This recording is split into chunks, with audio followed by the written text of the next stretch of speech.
그날 아침 저는 평소보다 조금 더 서둘렀습니다.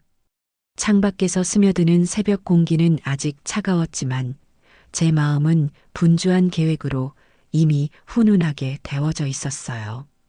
오늘은 하나뿐인 아들, 임범인의 집에 가는 날이었거든요.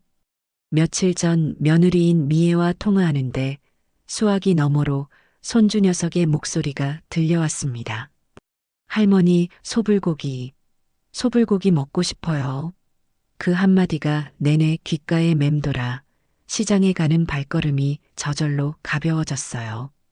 단골 정육점에 들러 가장 부드럽고 빛깔 좋은 부위로 넉넉하게 끊었습니다.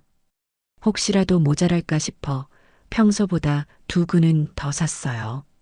잘 먹는 손주와 아들 얼굴을 떠올리니 묵직한 고기 뭉치가 하나도 무겁게 느껴지지 않았습니다. 집에 돌아와서는 정성껏 핏물을 빼고 얇게 저며 칼등으로 자근자근 두드렸습니다. 제 손맛의 비결인 배와 양파를 듬뿍 갈아 넣은 양념장을 만들 때는 어릴 적 임범이가 제 옆에 꼭 붙어 앉아 양념 묻은 손가락을 쪽쪽 빨던 모습이 떠올라 저도 모르게 미소가 지어졌어요. 엄마, 세상에서 엄마가 해준 불고기가 제일 맛있어. 그렇게 말하며 밥 2공기를 뚝딱 비우던 아들이었습니다. 이제는 한 가정의 가장이 되어 제품을 떠났지만 제게는 여전히 양념 묻은 손가락을 빨던 어린 아들일 뿐입니다. 금쪽 같은 내 새끼, 그리고 그가 낳은 내 금쪽 같은 손주가 만나게 먹을 생각을 하니 고된 줄도 몰랐습니다. 양념에 버무린 고기를 큰 통에 가득 담고 시원하게 익은 나박김치와 아이가 좋아하는 장조림까지 야무지게 챙겨 넣으니 양손이 금세 묵직해졌어요. 버스를 2번 갈아타고 아들네 아파트 앞에 내렸을 때는 이마에 땀이 송골송골 맺혔습니다. 엘리베이터가 없는 낡은 아파트에 살던 시절에는 이보다 더한 짐도 번쩍 들고 계단을 오르내렸는데 이제는 이 정도에도 숨이 차는 나이가 되었나 싶어 잠시 서글퍼지더군요. 하지만 딩동하고 초인종을 누르자 그런 생각은 금세 사라졌습니다. 곧 사랑하는 가족들의 얼굴을 볼 수 있을 테니까요. 잠시 후 철컥 하는 소리와 함께 현관문이 열렸습니다. 며느리 미애가 무표정한 얼굴로 서 있었어요. 어머니, 오셨어요? 그 한마디가 전부였습니다. 제 양손에 들린 큼지막한 보따리들은 보이지 않는지 미애의 시선은 제 얼굴을 스쳐 아파트 복도 저편의 허공으로 향했습니다. 반가움이나 기쁨이라고는 찾아볼 수 없는 마치 매달 잊지 않고 찾아오는 공과금 고지서를 받아드는 사람 같은 표정이었어요. 저는 애써 서운한 마음을 감추고 밝게 웃으며 안으로 들어섰습니다.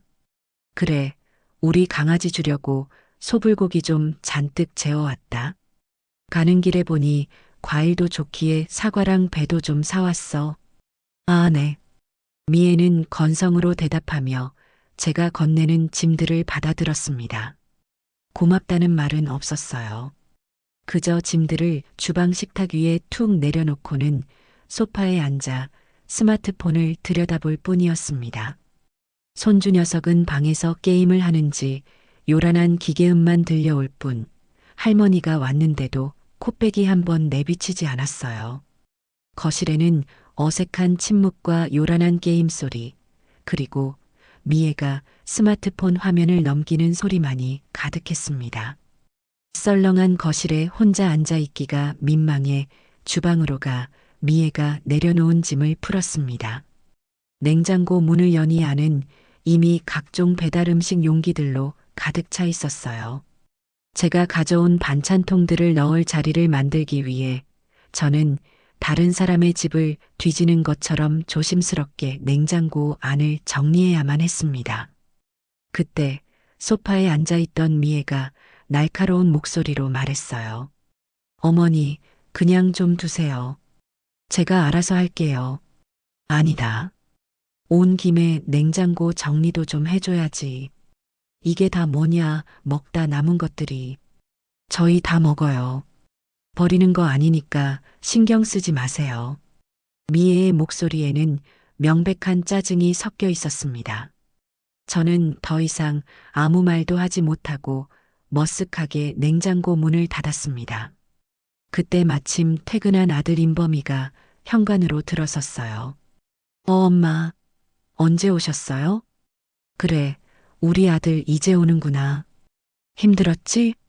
아들의 얼굴을 보니 그나마 숨통이 트이는 기분이었습니다. 하지만 그 기분도 잠시뿐이었어요. 인범이는 제게 잠시 눈인사를 했을 뿐, 곧장 아내와 아들이 있는 소파로 가 털썩 주저앉았습니다. 저녁 식사 시간은 생각보다 더 가시방석이었습니다. 제가 몇 시간 동안 정성껏 준비해간 소불고기는 식탁의 주인공이 되지 못했어요. 미애는 불고기는 거들떠보지도 않고 어제 시켜 먹고 남았다던 족발을 데워왔습니다. 손주는 불고기를 몇 점 깨작거리다 말고는 스마트폰만 쳐다봤어요. 민준아, 할머니가 너 먹고 싶다고 해서 해온 건데 왜 안 먹어? 맛이 없어? 제가 조심스럽게 묻자 손주는 고개도 들지 않고 대답했습니다. 아니요. 근데 어제 먹은 치킨이 더 맛있어요. 옆에 있던 미애가 기다렸다는 듯이 끼어들었습니다. 어머니, 솔직히 말씀드릴게요. 이제 이런 거 해오지 마세요. 저희도 저희 입맛이라는 게 있고 요즘엔 배달 앱으로 시키면 맛있는 거 얼마나 많은데요. 솔직히 어머니가 해오시는 거 저희 입맛에는 좀 안 맞아요. 순간 제 손에 들려있던 숟가락이 멈췄습니다. 심장이 쿵 하고 내려앉는 기분이었어요. 그러냐? 나는 너희들이 좋아할 줄 알고. 그리고 솔직히 이거 준비하시려면 돈도 들잖아요. 그냥 그 돈 아끼셨다가 저희 용돈을 주세요. 그게 훨씬 실용적이에요. 안 그래요, 여보? 미애는 동의를 구하듯 인범이를 쳐다봤습니다. 저는 차마 아들의 얼굴을 볼 수가 없었어요. 제발 인범이 너만이라도 아내의 말을 막아주길 바랐습니다. 내 수고와 정성을 돈으로 환산하는 저 무례한 말을 제발 내 아들만은 꾸짖어 주기를 간절히 바랐습니다. 여보, 왜 그래? 어머니 성의를 무시하는 것도 아니고. 인범이가 마지못해 한마디 했습니다. 하지만 그 목소리에는 아내를 나무라는 힘이 전혀 실려 있지 않았어요. 그저 이 어색한 상황을 빨리 넘기고 싶어 하는 기색이 역력했습니다. 미애는 코웃음을 쳤습니다. 내가 틀린 말했어요? 어머니가 힘들게 음식해 오셨는데 우리 입에 안 맞아서 버리게 되면 그게 더 죄송한 거 아니에요? 다 음식물 쓰레기 되는 거잖아요. 돈 아깝게. 그 말에 손주까지 거들었습니다. 맞아. 할머니, 다음에 오실 때는 그냥 용돈으로 주세요. 저 이번에 새로 나온 스마트폰으로 바꿔야 한단 말이에요. 친구들은 다 바꿨는데 저는 더 이상 밥을 넘길 수가 없었습니다. 수십 년 묵은 실망감이 채기처럼 목구멍까지 치고 올라왔어요. 제가 평생을 바쳐 키운 아들은 아내의 방패막이가 되어주고 있었고 제가 애지중지 키운 손주는 할미의 정성보다 최신형 스마트폰이 더 중요한 아이로 자라 있었습니다. 이 집에서 제 자리는 어디에도 없는 것 같았어요. 저는 그저 돈이나 대주는 귀찮은 손님일 뿐이었습니다. 결국 저는 밥을 반도 넘게 남기고 자리에서 일어났습니다. 속이 좋지 않다는 핑계를 댔어요. 아무도 제게 왜 그러냐고 어디 아프냐고 묻지 않았습니다. 그저 그러시냐는 무심한 대답만이 돌아올 뿐이었어요. 설거지를 하겠다고 나서는 저를 미애가 기어이 말렸습니다. 어머니, 그냥 두세요. 제가 하는 게 속 편해요.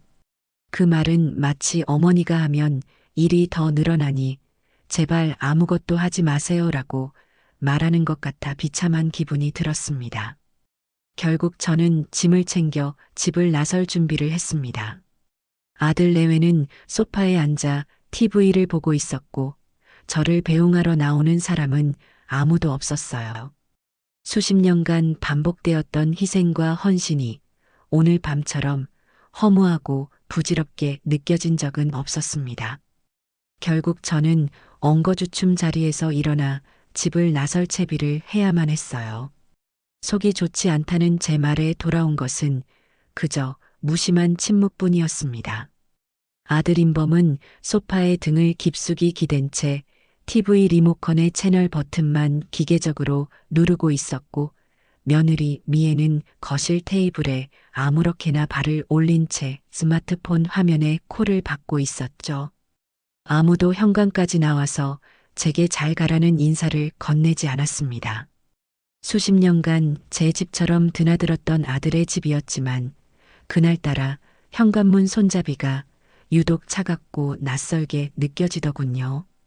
끽 소리를 내며 문을 닫고 돌아서는 순간까지도 등 뒤에서는 저를 붙잡는 목소리 대신 요란한 예능 프로그램의 웃음소리만 들려올 뿐이었습니다.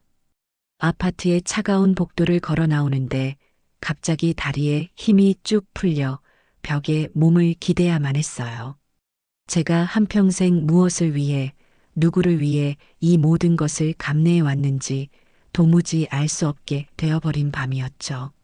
정성껏 만들어간 소불고기는 결국 그들의 입맛에 맞지 않는 음식물 쓰레기 취급을 받았고 제 수십 년의 헌신과 사랑은 용돈이라는 차가운 단어 앞에서 형체도 없이 초라하게 무너져 내렸습니다.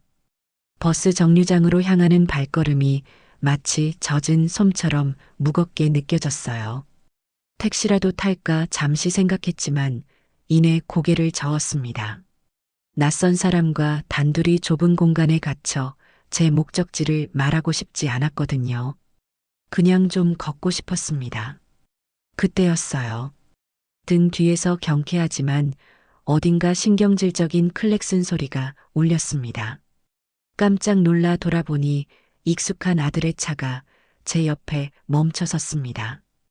끽 소리를 내며 운전석 창문이 스르륵 내려가고 잔뜩 찌푸린 며느리 미애의 얼굴이 나타났습니다. 어머니, 어디 가세요? 터미널 가시는 거 아니에요? 미애는 마치 길 잃은 강아지라도 발견한 듯한 귀찮음과 선심이 기묘하게 뒤섞인 말투로 물었어요. 그래, 버스 타러 가는 길이다. 아휴, 답답하시기는. 진작 말씀을 하시지. 차 태워달라고.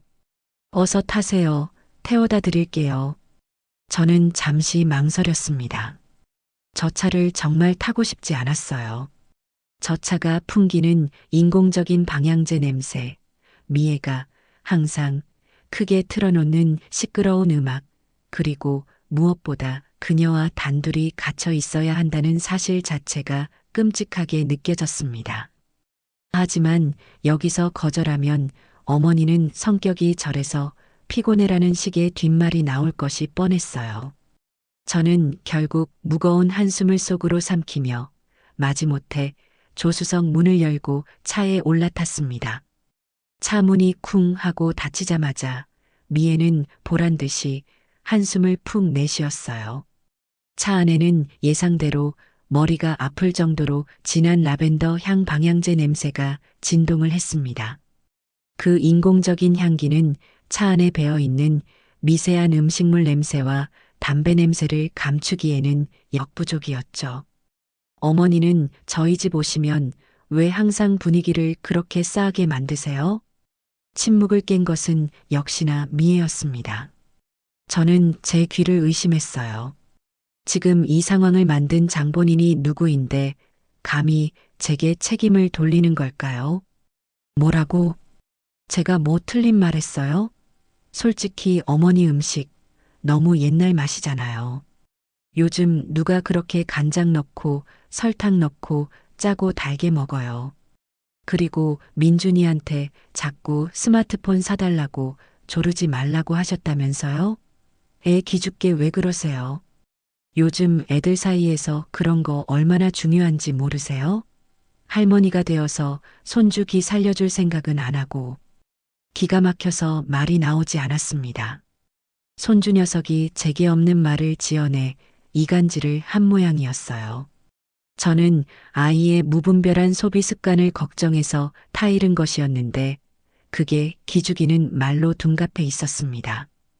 제 진심이 그렇게 쉽게 왜곡되고 전달되었다는 사실에 가슴이 서늘해졌어요. 나는 그런 뜻으로 한 말이 아니었다. 요즘 애들 너무 비싼 것만 밝히는 것 같아서 어른으로서 걱정이 돼서 한 말이지. 됐어요. 어머니가 저희 집 살림 살아주실 거 아니잖아요. 저희는 저희 방식대로 살 테니까 어머니는 그냥 가끔씩 오셔서 얼굴 보고 용돈이나 주고 가시면 돼요. 그게 서로 얼굴 붉힐 일 없고 편하게 오래 보는 길이에요. 미애는 운전대를 쥔 채 앞만 보며 거침없이 말을 쏟아냈습니다. 그 옆 얼굴에는 시어머니에 대한 최소한의 존중이나 예의 따위는 찾아볼 수 없었어요. 저는 입을 완전히 다물었습니다. 여기서 무슨 말을 더한들 저 단단하고 이기적인 벽에 가로막혀 메아리조차 되지 못하고 산산이 부서질 것이 뻔했습니다. 그래, 차라리 침묵하는 것이 제 마지막 남은 자존심을 지키는 길이었습니다. 제 침묵이 동의가 아니라는 것을 언젠가는 알게 될 날이 오기를 바랄 뿐이었죠. 차가 시내를 빠져나와 터미널로 향하는 외곽도로에 접어들었습니다. 미애는 보복이라도 하듯 라디오 볼륨을 한껏 높였습니다. 귀청이 떨어져 나갈 듯 시끄러운 트로트 가락이 제 귀를 사정없이 때렸습니다. 일부러 저를 불편하게 만들려는 속셈이 빤히 보였지만 저는 그저 눈을 감고 이 지옥 같은 시간이 빨리 지나가기만을 바랐습니다. 차는 일부러 그러는 것처럼 급정거와 급출발을 반복했고 저는 안전벨트를 붙잡은 채 이리저리 몸을 흔들려야만 했어요.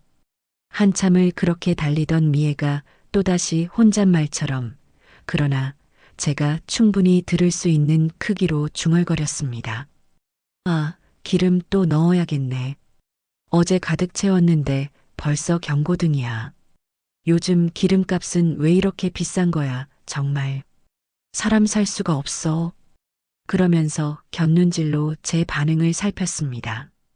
저는 못 들은 척 창밖의 어둠을 응시했습니다.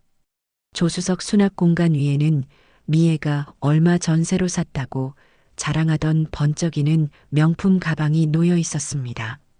제 평생 만져보지도 못한 큰 돈을 주고 산 가방을 아무렇지 않게 들고 다니는 며느리가 고작 몇만 원의 기름값을 아까워하는 모습이 참으로 기이하게 느껴졌어요. 문득 저 차를 살 때의 기억이 떠올랐습니다.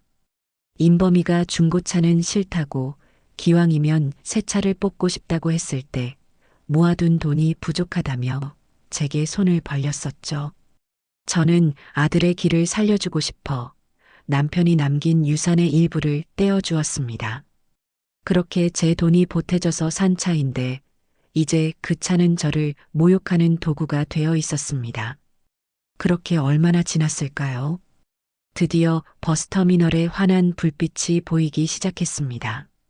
저는 이제 이 숨막히는 공간에서 벗어날 수 있다는 생각에 저도 모르게 안도의 한숨을 내쉬었어요. 차가 터미널 승차장 앞에 멈춰 섰습니다. 저는 서둘러 안전벨트를 풀고 차 문을 열려고 했습니다. 바로 그 순간이었어요. 어머니, 잠깐만요.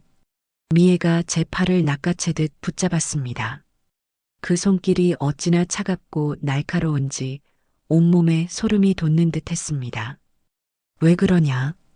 제가 여기까지 태워다 드렸으면 기름값은 주셔야죠. 안 그래요? 어머니 때문에 일부러 시간 내고 기름 써가면서 여기까지 온 거잖아요. 저도 제 시간 소중하고 아들 돈 아껴야 할 거 아니에요. 10,000원만 빨리 주세요. 순간 세상의 모든 소리가 멎었습니다. 제 머릿속이 새하얗게 비워지는 느낌이었어요. 방금 제가 무슨 말을 들은 것인지 제대로 이해할 수 없었습니다. 며느리가 시어머니에게 터미널까지 태워준 기름값을 달라고 하고 있었습니다. 그것도 아들 돈을 아껴야 한다는 해괴망측한 명분까지 붙여서 말입니다. 피가 거꾸로 솟는다는 것이 어떤 기분인지 저는 그날 밤 처음으로 그리고 아주 명확하게 알았습니다. 온몸의 피가 머리로 몰려 얼굴이 터질 것처럼 뜨거워졌어요. 심장은 발밑으로 곤두박질 치는 듯 차갑게 식어내렸습니다. 하지만 저는 소리를 지르거나 멱살을 잡거나 천박하게 욕을 퍼붓지 않았습니다. 그럴 가치조차 없는 상대라는 것을 제 몸의 모든 세포가 본능적으로 깨달았기 때문입니다. 싸움은 같은 격을 가진 사람하고나 하는 것이니까요. 저는 아무 말 없이 아주 천천히 제 가방을 열었습니다. 마치 슬로우 모션 필름처럼 모든 동작이 느리게 느껴졌어요. 떨리는 손으로 지갑을 꺼냈습니다. 그 짧은 순간 제 머릿속에서는 아들 박인범과 며느리 우미애라는 존재가 유리 조각처럼 산산조각 나며 깨끗하게 지워졌습니다. 더 이상 그들은 제 아들도 며느리도 아니었어요. 그저 제 인생에 잠시 머물다 가는 불쾌하고 무례한 타인일 뿐이었습니다. 지갑에서 빳빳한 10,000원짜리 한 장을 꺼냈습니다. 그리고 그것을 미애의 손에 들린 명품 가방 위로 던지듯 건넸습니다. 여기 있다. 제 목소리는 저 자신도 놀랄 만큼 차갑고 낮게 가라앉아 있었습니다. 미애는 제 표정을 잠시 살피더니 피식하고 조소에 가까운 웃음을 흘리며 그 돈을 받아들었습니다. 진작 이렇게 하시면 서로 좋잖아요. 그럼 조심히 들어가세요, 어머니. 미애는 제가 차에서 내리자마자 기다렸다는 듯이 굉음을 내며 차를 몰아 사라졌습니다. 저는 한참 동안 그 자리에 못 박힌 듯 서서 며느리의 차가 사라진 어둠 속을 바라보았습니다. 눈물이 나지 않았습니다. 슬프지도 억울하지도 않았어요. 오히려 기이할 정도로 마음이 평온해졌습니다. 오랫동안 저를 짓누르고 있던 희생과 헌신이라는 이름의 거대한 바위가 그 10,000원짜리 한 장과 함께 완전히 끊어져 나간 기분이었습니다. 버스를 타고 집으로 돌아오는 내내 저는 단 한 번도 눈을 감지 않았습니다. 차창 밖으로 스쳐 지나가는 풍경들을 보며 앞으로 제가 무엇을 해야 할지 차갑게 계획을 세웠습니다. 첫째, 연락을 끊는다. 둘째, 이 집을 판다. 셋째, 그들이 절대 찾을 수 없는 곳으로 떠난다. 넷째, 남은 인생은 오롯이나 이숙자만을 위해 산다. 그 결심은 밤의 어둠보다 더 단단하고 겨울의 얼음보다 더 차가웠습니다. 집에 도착한 시간은 자정이 훌쩍 넘어서였습니다. 현관문을 열고 들어선 집 안은 싸늘한 냉기로 가득 차 있었지만 이상하게도 그 냉기가 싫지 않았어요. 오히려 터질 것처럼 뜨거웠던 제 머리를 식혀주고 제 결심을 더욱 굳건하게 만들어주는 듯 했습니다. 저는 불도 켜지 않은 채 거실 소파에 깊숙이 몸을 묻었습니다. 그리고 잠시 눈을 감고 이 집에 깃든 지난 세월을 떠올렸습니다. 남편과 함께 이 집을 장만했을 때의 기쁨, 아들 인범이를 낳고 키우며 웃고 울었던 수많은 날들. 그 모든 것이 이제는 아득한 옛날 이야기처럼 느껴졌습니다. 이 집은 더 이상 따뜻한 보금자리가 아니었어요. 제 희생의 역사가 담긴 감옥이자 아픈 기억의 전시장일 뿐이었습니다.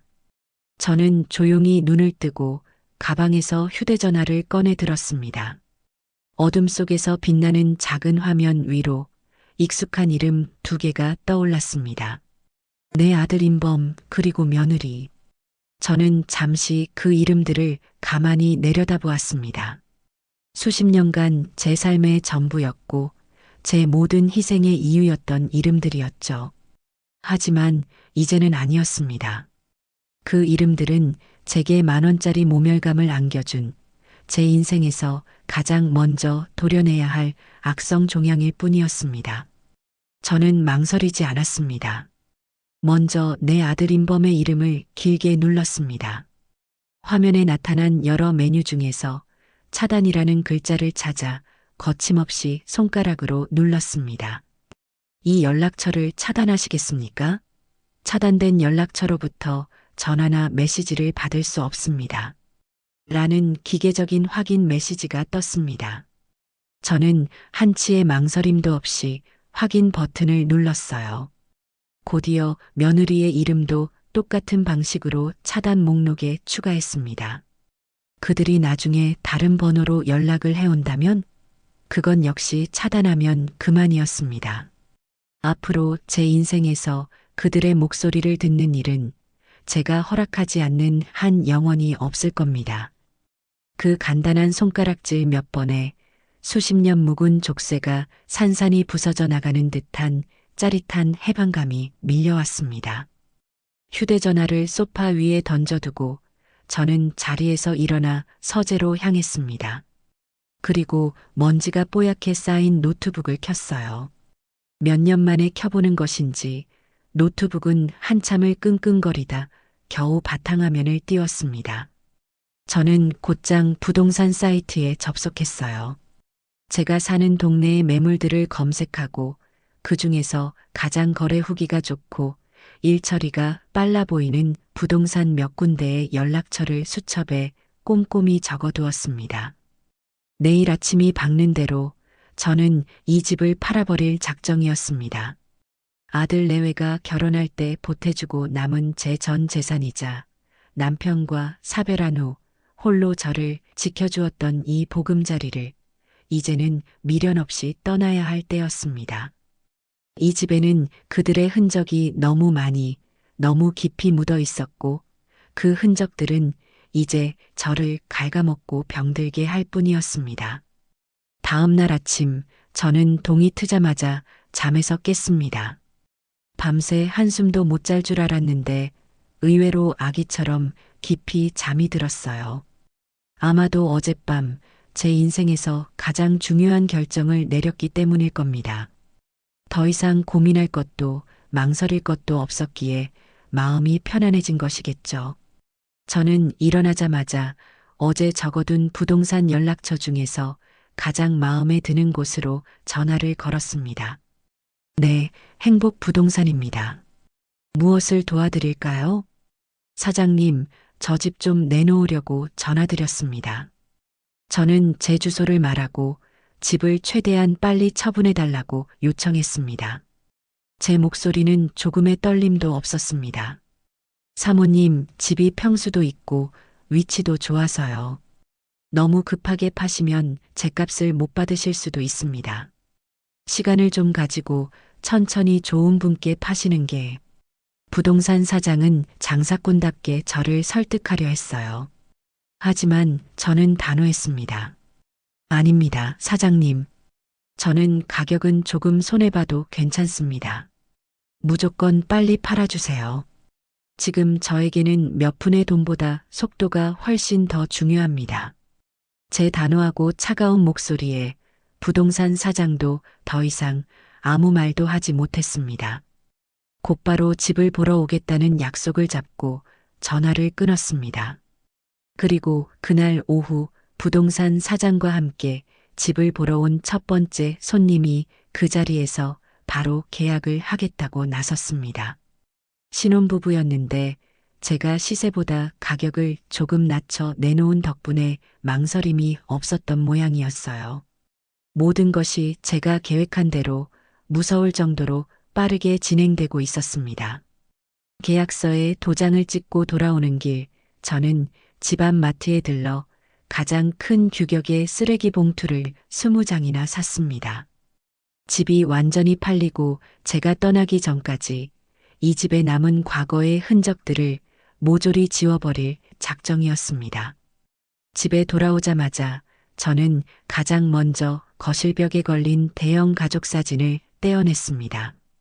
아들의 결혼식 날 값비싼 한복을 빌려 입고 어색한 미소를 지으며 찍었던 사진이었어요.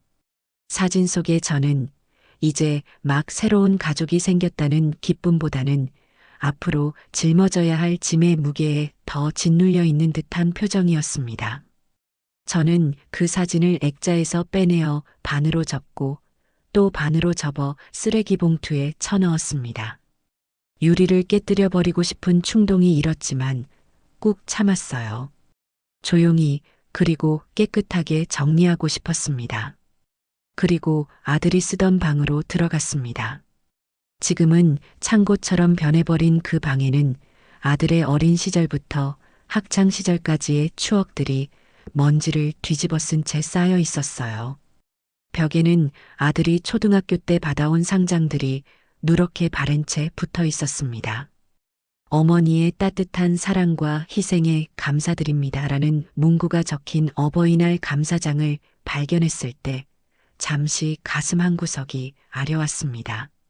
하지만 저는 그건 역시 망설임 없이 떼어내 갈기갈기 찢어버렸습니다. 그 감사장을 썼던 순수했던 아이는 이제 더 이상 이 세상에 존재하지 않았으니까요. 제 아들은 죽었습니다. 제 마음속에서 바로 어젯밤의 말입니다. 아들이 받았던 트로피, 수백 권의 참고서, 졸업 앨범, 낡은 교과서들, 그 모든 것을 쓰레기 봉투에 담았습니다. 그것들은 더 이상 제게 소중한 추억이 아니었어요. 저를 배신하고 제 마음에 대못을 박은 한 남자의 과거일 뿐이었습니다. 물건들을 버리면서 제 마음속에 남아있던 미련과 원망, 애증의 찌꺼기들이 함께 버려지는 기분이었습니다. 정리를 하다가 장롱 깊숙한 곳에서 낡은 나무 상자를 하나 발견했습니다. 남편이 살아있을 때 쓰던 물건들을 모아둔 상자였어요. 상자를 열자 남편이 즐겨 쓰던 낡은 만년필, 빛바랜 사진 몇 장, 그리고 제게 보냈던 연애편지 몇 통이 들어 있었습니다. 편지를 읽어보지는 않았습니다. 하지만 그것들을 참아 버릴 수는 없었어요. 남편과의 추억은 제가 지켜야 할 유일한 과거였습니다. 저는 그 상자만은 따로 챙겨두었습니다. 며칠 동안 저는 쉬지 않고 집을 정리했습니다. 집이 텅 비어갈수록 제 마음은 오히려 가득 채워지는 기이한 경험을 했습니다. 미련과 후회, 원망과 슬픔이 빠져나간 자리에 새로운 삶에 대한 기대와 단단한 결심이 차곡차곡 쌓여갔습니다. 이제 저는 더 이상 누군가의 엄마, 누군가의 시어머니가 아니었습니다. 오롯이 이숙자라는 이름으로 제2의 인생을 시작할 준비를 하고 있었습니다. 그 준비 과정은 고독했지만 조금도 외롭거나 슬프지 않았습니다. 오히려 오랫동안 잊고 있던 평온을 되찾는 시간이었습니다. 잔금을 모두 치르고 이삿짐 센터 트럭에 마지막 짐을 싣던 날, 지난 며칠간의 흐린 날씨가 거짓말이었던 것처럼 하늘은 눈부시게 화창했습니다. 수십 년간 정들었던 집을 떠나는 날이었지만 제 마음에는 한 톨의 서운함도 남아있지 않았어요. 오히려 오랫동안 묵은 체증이 내려가는 듯 시원함만이 가득했습니다. 뒤도 돌아보지 않고 트럭 조수석에 올라탔습니다. 이삿짐 센터의 젊은 기사님이 땀을 훔치며 물었어요. 사모님, 이제 어디로 가시죠? 네, 이 주소로 가주세요. 저는 제가 새로 얻은 집의 주소를 적은 메모지를 건넸습니다. 이곳에서 1시간 정도 떨어진 아들 내외는 절대 이름조차 들어본 적 없을 조용한 소도시의 신축 오피스텔이었습니다. 저는 이사를 준비하며 틈틈이 손품을 팔아 보안이 철저하고 혼자 살기에 딱 좋은 그곳을 제 새로운 보금자리로 정해두었죠. 낡은 아파트를 떠나 깨끗하고 안전한 곳에서 살고 싶다는 오랜 꿈이 역설적이게도 가장 비참했던 그날 밤의 결심 덕분에 이루어지게 된 셈이었습니다. 새 집에 도착했을 때 저는 저도 모르게 낮은 탄성을 질렀습니다. 높은 층이라 그런지 널찍한 통유리창 너머로 도시의 전경이 시원하게 펼쳐져 있었고 내부는 한 번도 사용한 적 없는 새 가전제품들로 깔끔하게 채워져 있었습니다. 모든 것이 반짝였고 모든 것에서 새로운 시작의 상쾌한 냄새가 났어요. 이사 온 첫날 저는 짐을 풀 생각도 하지 않고 가장 먼저 백화점으로 향했습니다. 그동안은 아들네 집에 갈 때나 들렀던 곳이었지만 오늘은 온전히 저 자신을 위해 그 문턱을 넘었습니다. 에스컬레이터를 타고 곧장 가전제품 매장으로 걸어 들어갔어요. 수많은 최신 제품들이 현란한 불빛을 뽐내고 있었습니다. 저는 한치의 망설임도 없이 안마의자들이 모여 있는 곳으로 향했습니다. 손님, 무엇을 도와드릴까요? 편하게 한번 앉아보세요. 젊은 직원이 깍듯하게 저를 맞았어요. 저는 가장 구석에 있는 보기만 해도 육중하고 가장 고급스러워 보이는 가죽 의자를 손으로 가리켰습니다. 저 의자에 한번 앉아보고 싶네요. 이 중에서 가장 좋고 가장 비싼 모델이 맞나요? 제 말에 직원은 잠시 놀란 듯 했지만 이내 활짝 웃으며 저를 그 의자 앞으로 안내했습니다. 네, 손님. 물건 보실 줄 아시네요. 저희 매장에서 최고급 사양의 제품입니다. 일단 한번 앉아보시죠. 저는 망설임 없이 그 의자에 몸을 묻었습니다. 부드러운 가죽이 제 몸을 감싸는 느낌이 편안했어요.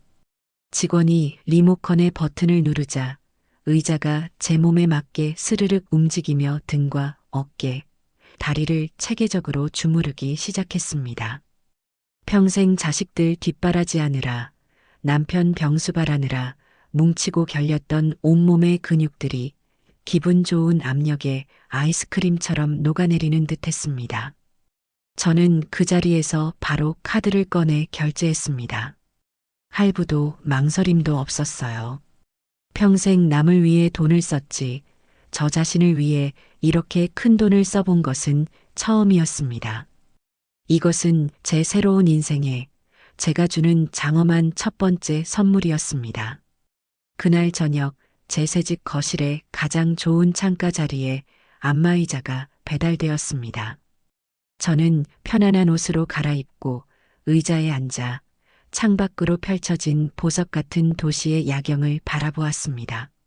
안마의자가 부드럽게 제 몸을 주무르는 동안 저는 지난 세월의 고단함을 따뜻하게 위로받는 기분이었습니다. 이제 누구의 눈치도 볼 필요 없이 오롯이 저만의 편안함과 행복을 마음껏 누릴 수 있었습니다. 며칠 뒤 어느 정도 집 정리가 끝나고 저는 아파트 단지 내 커뮤니티 센터에 들렀습니다. 그곳에서 운영하는 여러 강좌들을 둘러보다가 왕초보 라인댄스라는 문구가 눈에 들어왔어요. 유리창 너머로 들여다보니 경쾌한 음악에 맞춰 여러 사람이 함께 땀 흘리며 춤을 추는 모습이 참으로 활기차 보였습니다. 저는 망설임 없이 수강 신청을 했습니다. 첫 수업날 낯선 사람들 앞에서 몸을 흔들어야 한다는 생각에 쭈뼛거리며 연습실에 들어섰습니다. 바로 그때 제 새로운 인생의 두 번째 선물이 제게 다가왔어요. 바로 김영옥 씨였습니다. 저와 비슷한 연배였지만 화사한 분홍색 운동복 차림에 짧은 파마 머리를 한 그녀는 저보다 훨씬 젊고 생기 넘쳐 보였습니다. 어머, 새로 오신 분인가 봐요? 아이고, 반가워라. 저는 김영옥이에요. 잘 부탁드려요. 영옥 씨는 먼저 제게 다가와 스스럼 없이 손을 내밀었습니다. 어색하게 그 손을 맞잡자 그녀는 제 옆자리에 바싹 붙어 앉아 쉴 새 없이 말을 걸어왔습니다. 처음이라 좀 어색하고 쑥스럽죠? 괜찮아요. 여기 다들 처음에는 저 기둥 뒤에 숨어서 발만 까딱까딱 했다니까요. 근데 음악 한번 터지면 그런 거 생각할 틈도 없어요. 그냥 몸이 저절로 움직인다니까요. 저만 믿고 따라해봐요. 그녀의 시원시원하고 긍정적인 에너지가 제게도 전해지는 듯 했습니다. 영옥 씨의 말대로였어요. 신나는 음악이 흘러나오고 강사의 구령에 맞춰 스텝을 밟다 보니 어느새 저는 다른 사람들과 함께 땀을 흘리며 웃고 있었습니다. 수업이 끝난 후 영옥 씨는 땀으로 젖은 제 등을 툭 치며 커피 한잔 하자고 제안했어요. 이야, 처음 하시는 분 맞아요? 몸이 아주 날아다니시네. 이 근처에 새로 생긴 카페가 있는데 커피 맛이 아주 기가 막혀요. 제가 쏠게요. 같이 가시죠. 우리는 나란히 아파트 상가의 작은 카페로 향했습니다. 향긋한 커피를 앞에 두고 우리는 처음 만난 사람이라고는 믿기지 않을 만큼 많은 이야기를 나누었어요. 영옥 씨도 저처럼 남편과 사별하고 자식들을 모두 출가시킨 뒤 혼자 살고 있다고 했습니다. 자식들이요? 아이고 말해서 뭐해요. 다 자기들 살기 바쁘죠. 1년에 한두 번 명절 때나 용돈 붙여주면 다행이에요. 처음에는 그것도 서운했는데 지금은 오히려 이게 편해요. 내 시간, 내 돈, 온전히 나를 위해서만 쓸 수 있잖아요. 이렇게 자유롭고 좋은 걸 왜 진작 몰랐나 몰라. 영옥 씨는 활짝 웃으며 말했습니다. 저는 그녀의 말에 깊이 공감하며 고개를 끄덕였습니다. 맞아요. 저도 이제야 그걸 깨달았어요. 너무 늦게 깨달은 것 같아 아쉽지만 그래도 지금이라도 알았으니 다행이죠. 우리는 자식 이야기나 시댁 험담 대신 새로 시작한 라인 댄스가 얼마나 재미있는지, 주말에 새로 개봉하는 영화는 무엇인지, 동네 맛집은 어디인지에 대해 이야기했습니다. 서로를 누군가의 엄마나 아내가 아닌 이숙자와 김영옥이라는 한 사람의 개인으로 대하는 그 시간이 너무나 소중하게 느껴졌어요. 그날 이후 영옥 씨는 제 첫 번째 동네 친구가 되었습니다. 우리는 함께 라인 댄스를 배우고 장을 보고 맛있는 것을 먹으러 다녔습니다. 혼자였다면 결코 해보지 못했을 새로운 경험들을 그녀와 함께하며 하나씩 채워나갔습니다. 텅 비어 있던 제 일상은 웃음과 활기, 그리고 따뜻한 우정으로 빠르게 채워져 갔습니다. 아들과 며느리의 얼굴은 이제 기억조차 희미해져 가고 있었습니다. 그들은 이미 제 인생에서 완벽하게 지워진 흐릿한 잉크 자국 같은 과거의 사람들이 되어가고 있었습니다. 새로운 집에 정착하고 좋은 친구까지 사귀게 되니 하루하루가 선물처럼 느껴졌어요. 아침에 눈을 뜰 때 더 이상 누군가를 위해 밥을 차려야 한다는 의무감이나 오늘은 또 무슨 반찬을 해보내야 하나 하는 걱정 따위는 없었습니다.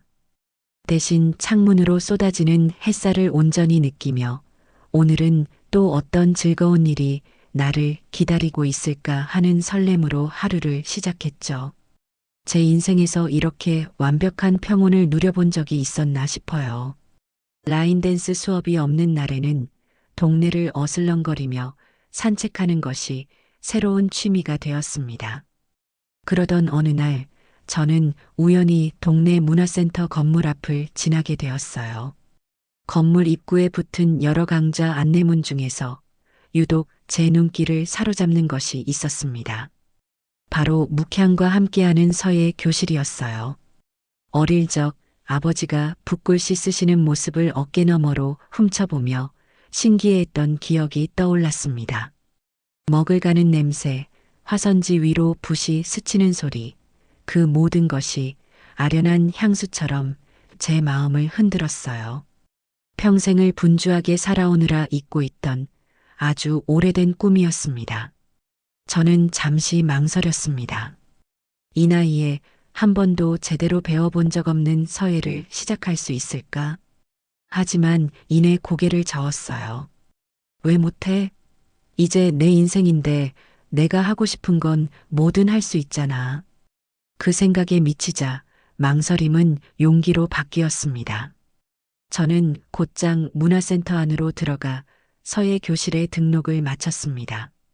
첫 수업날 저는 조금 일찍 서예 교실을 찾아갔습니다. 교실 문을 열자 은은한 먹 냄새가 저를 맞았어요. 이미 몇몇 분들이 자리에 앉아 조용히 먹을 갈고 있었습니다. 그 고요하고 차분한 분위기에 제 마음도 덩달아 경건해지는 듯 했어요. 제자리에 앉아 생전 처음으로 벼루에 먹을 갈기 시작했습니다.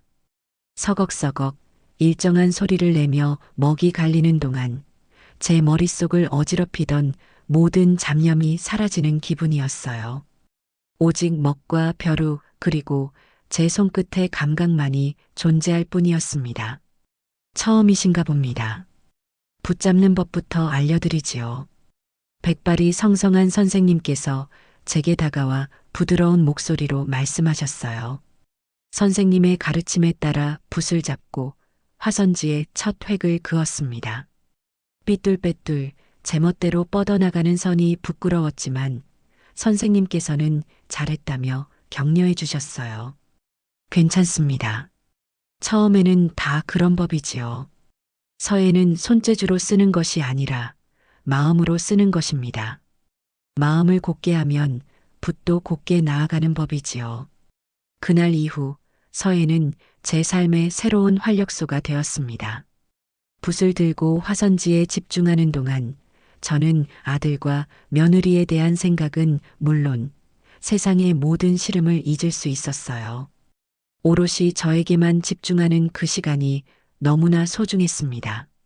한 획 한 획 정성을 다해 글씨를 쓰다 보면 어느새 제 마음도 단정하게 정돈되는 기분이었죠. 어느 날은 제 옆자리에 앉아 묵묵히 난을 치시던 점잖은 할아버님께서 제 글씨를 보시고는 나지막이 칭찬을 건네셨어요. 참으로 힘이 있는 글씨입니다. 마음이 강단 있는 분인 것 같군요. 그 한마디에 얼굴이 화끈 달아오르면서도 기분은 좋았습니다. 누군가에게 누구의 엄마가 아닌 이숙자라는 한 사람으로서 인정받는 기분이었거든요. 그분과는 가끔 서예에 대한 이야기를 나누는 편안한 피로가 되었습니다. 그러던 어느 주말 라인댄스 동호회 친구인 영옥 씨가 신이 나서 제게 전화를 걸어왔어요. 숙자 씨, 우리 여행 갈까? 내가 아주 기가 막힌 곳을 알아냈어. 영옥 씨의 목소리는 언제나처럼 활기찼습니다. 여행이라는 말에 제 가슴이 쿵 하고 뛰었어요. 남편과 사별하고 자식들을 키우느라 평생 여행 한번 제대로 가보지 못한 저였습니다. 명절 때 아들네 집에 가는 것이 연중 가장 큰 행사였으니까요. 여행? 우리가 어디를? 강원도 속초. 기차 타고 훌쩍 다녀오는 거야. 가서 바다도 보고 싱싱한 회도 먹고 우리 라인댄스 반 몇몇이랑 같이 1박 2일로 가기로 했는데 숙자 씨도 같이 가자. 응? 저는 잠시 망설였습니다. 낯선 곳에서 하룻밤 자고 온다는 것이 왠지 모르게 두렵기도 했어요. 하지만 수화기 너머로 들려오는 영옥 씨의 즐거운 목소리에 저도 모르게 용기가 솟았습니다. 좋아. 나도 갈래. 제 대답에 영옥 씨는 어린아이처럼 환호성을 질렀어요. 여행을 가기로 한 날까지 며칠 동안 저는 어린 시절 소풍을 기다리는 아이처럼 들떠 있었습니다. 옷장 앞에서 한참을 서성거리며 무슨 옷을 입고 갈지 고민하고 작은 여행 가방에 짐을 쌌다 풀었다 하기를 반복했죠. 그 모든 과정이 낯설었지만 너무나 즐거웠습니다. 여행 당일 저희는 청량리역에서 기차를 탔습니다. 기차가 덜컹거리며 서울을 벗어나자 차창 밖으로 펼쳐지는 풍경에 넋을 잃었어요. 푸른 산과 반짝이는 강, 정겨운 시골 마을의 풍경이 그림처럼 스쳐 지나갔습니다. 영옥 씨와 친구들은 삶은 계란과 사이다를 나눠 먹으며 쉴 새 없이 웃고 떠들었어요. 저도 그들 틈에 끼어 평생 해보지 못했던 수다를 떨며 시간 가는 줄 몰랐습니다. 속초에 도착한 저희는 곧장 중앙시장으로 향했습니다. 시장은 활기찬 사람들로 북적였고 온갖 종류의 싱싱한 해산물들이 저희를 유혹했어요. 저희는 닭강정도 한 상자 사고 오징어 순대도 맛보고 즉석에서 회를 떠서 바닷가가 보이는 식당에 자리를 잡았습니다. 시원한 바닷바람을 맞으며 먹는 회 맛은 정말 꿀맛이었어요. 이야, 이게 사는 거지. 이 좋은 걸 왜 이제야 해봤나 몰라. 영옥 씨가 외치자 모두가 맞장구를 치며 웃었습니다. 저녁에는 미리 예약해둔 작은 펜션으로 갔습니다. 바다가 바로 앞에 보이는 아담하고 예쁜 곳이었어요. 밤이 되자 저희는 거실에 둘러앉아 조촐한 파티를 열었습니다. 시장에서 사온 먹을거리들을 펼쳐놓고 각자의 살아온 이야기를 두런두런 나누었죠. 그날 밤 저는 처음으로 다른 사람에게 제 속마음을 조금 털어놓았습니다. 기름값 10,000원에 연을 끊게 된 이야기까지는 차마 하지 못했지만 자식들에게 서운했던 마음, 홀로 된 삶을 결심하기까지의 두려움 같은 것들을 이야기했어요. 제 이야기를 듣던 영옥 씨가 제 손을 꼭 잡아주었습니다. 숙자 씨, 그동안 정말 고생 많았다. 이제 다 잊어버려. 앞으로는 우리랑 같이 재미있게 살면 돼. 알았지? 그 따뜻한 위로에 저도 모르게 눈물이 핑 돌았습니다. 그 눈물은 슬픔의 눈물이 아니라 따뜻한 위로와 공감에 대한 감사의 눈물이었어요. 다음 날 아침 저희는 해가 뜨는 것을 보기 위해 새벽 일찍 바닷가로 나갔습니다.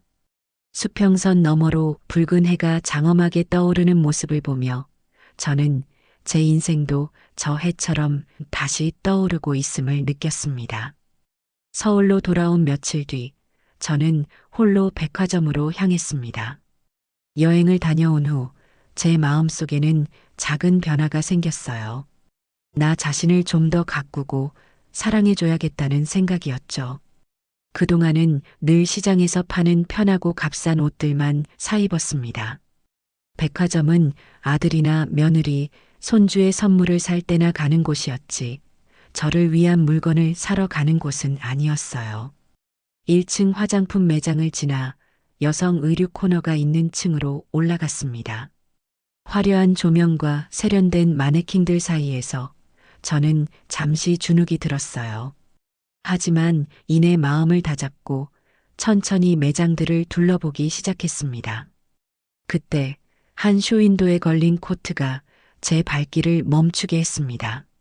아주 짙고 선명한 코발트 블루 색상의 캐시미어 코트였어요. 제 평생 한 번도 입어보지 못한 대담하고 화려한 색이었습니다. 저도 모르게 매장 안으로 이끌려 들어갔습니다. 젊고 상냥해 보이는 직원이 제게 다가왔어요. 손님, 뭐 찾으시는 거 있으세요? 저 코트 한번 입어볼 수 있을까요? 제 말에 직원은 활짝 웃으며 코트를 가져다 주었습니다. 거울 앞에 서서 코트를 걸치는 순간 저는 숨을 멈췄습니다. 칙칙하고 평범했던 제 모습은 온데간데 없고 우아하고 기품 있는 낯선 여인이 거울 속에 서 있었어요. 코트는 제 몸에 맞춘 듯 딱 맞았고 그 푸른색은 제 얼굴을 놀랄 만큼 화사하게 만들어 주었습니다. 어머, 손님, 너무 잘 어울리세요. 꼭 손님 옷 같아요. 직원의 칭찬에 저는 가격표를 슬쩍 보았습니다. 제 눈을 의심할 만큼 비싼 가격이었어요. 예전 같았으면 기겁을 하고 당장 벗어놓았을 겁니다. 하지만 그날은 달랐어요. 거울 속에 자신감 넘치고 아름다운 제 모습에서 눈을 뗄 수가 없었습니다. 이 정도는 나에게 선물해도 괜찮아. 나는 그럴 자격이 있어. 마음속에서 그런 목소리가 들려왔습니다. 이걸로 주세요. 제 결심에 직원의 얼굴이 환해졌습니다. 저는 조금도 망설이지 않고 카드를 내밀었습니다. 백화점 쇼핑백을 손에 들고 나오는 제 발걸음은 구름 위를 걷는 것처럼 가벼웠습니다. 그 코트는 단순한 옷이 아니었어요. 그것은 과거의 이숙자와 단절하고 새로운 이숙자로 다시 태어나는 저를 위한 선언이자 아름다운 갑옷이었습니다. 제가 새로운 삶의 기쁨에 흠뻑 빠져 지내는 동안 제가 떠나온 세상에서는 서서히 균열의 소리가 들려오고 있었습니다. 물론 저는 그 소리를 직접 들을 수는 없었어요. 아들과 며느리의 번호는 제 휴대전화에서 완벽하게 차단되어 있었으니까요. 하지만 그들이 어떤 상황에 처해 있을지는 굳이 보거나 듣지 않아도 충분히 짐작할 수 있었습니다. 제가 사라졌다는 사실을 그들이 언제쯤 알아차릴까, 그리고 알아차린 뒤에는 어떤 반응을 보일까 가끔 궁금해지기는 했어요. 하지만 그 궁금증은 제 평온한 일상에 어떤 영향도 미치지 못했습니다. 그들의 위기는 예상보다 빨리 찾아온 모양이었어요. 나중에 먼 친척을 통해 전해 들은 이야기로는 아들 임범이가 다니던 회사가 갑자기 어려워져 대규모 구조조정을 시작했다고 합니다. 임범이는 다행히 잘리지는 않았지만 월급이 대폭 삭감되고 희망퇴직의 압박에 시달리게 되었다고 해요. 설상가상으로 며느리 미애가 주식에 손을 댔다가 큰 손해를 본 모양이었습니다. 평소처럼 제게 손을 벌려 메우면 된다고 안일하게 생각했던 것이죠. 매달 들어오던 수입은 줄고 갑자기 메워야 할 빚은 늘어나자 그들은 당황하기 시작했습니다. 그들에게는 아주 익숙하고 쉬운 해결책이 있었죠. 바로 그들의 비상금 통장이었던 제게 연락하는 것이었습니다. 미애는 평소처럼 제게 전화를 걸었다고 해요.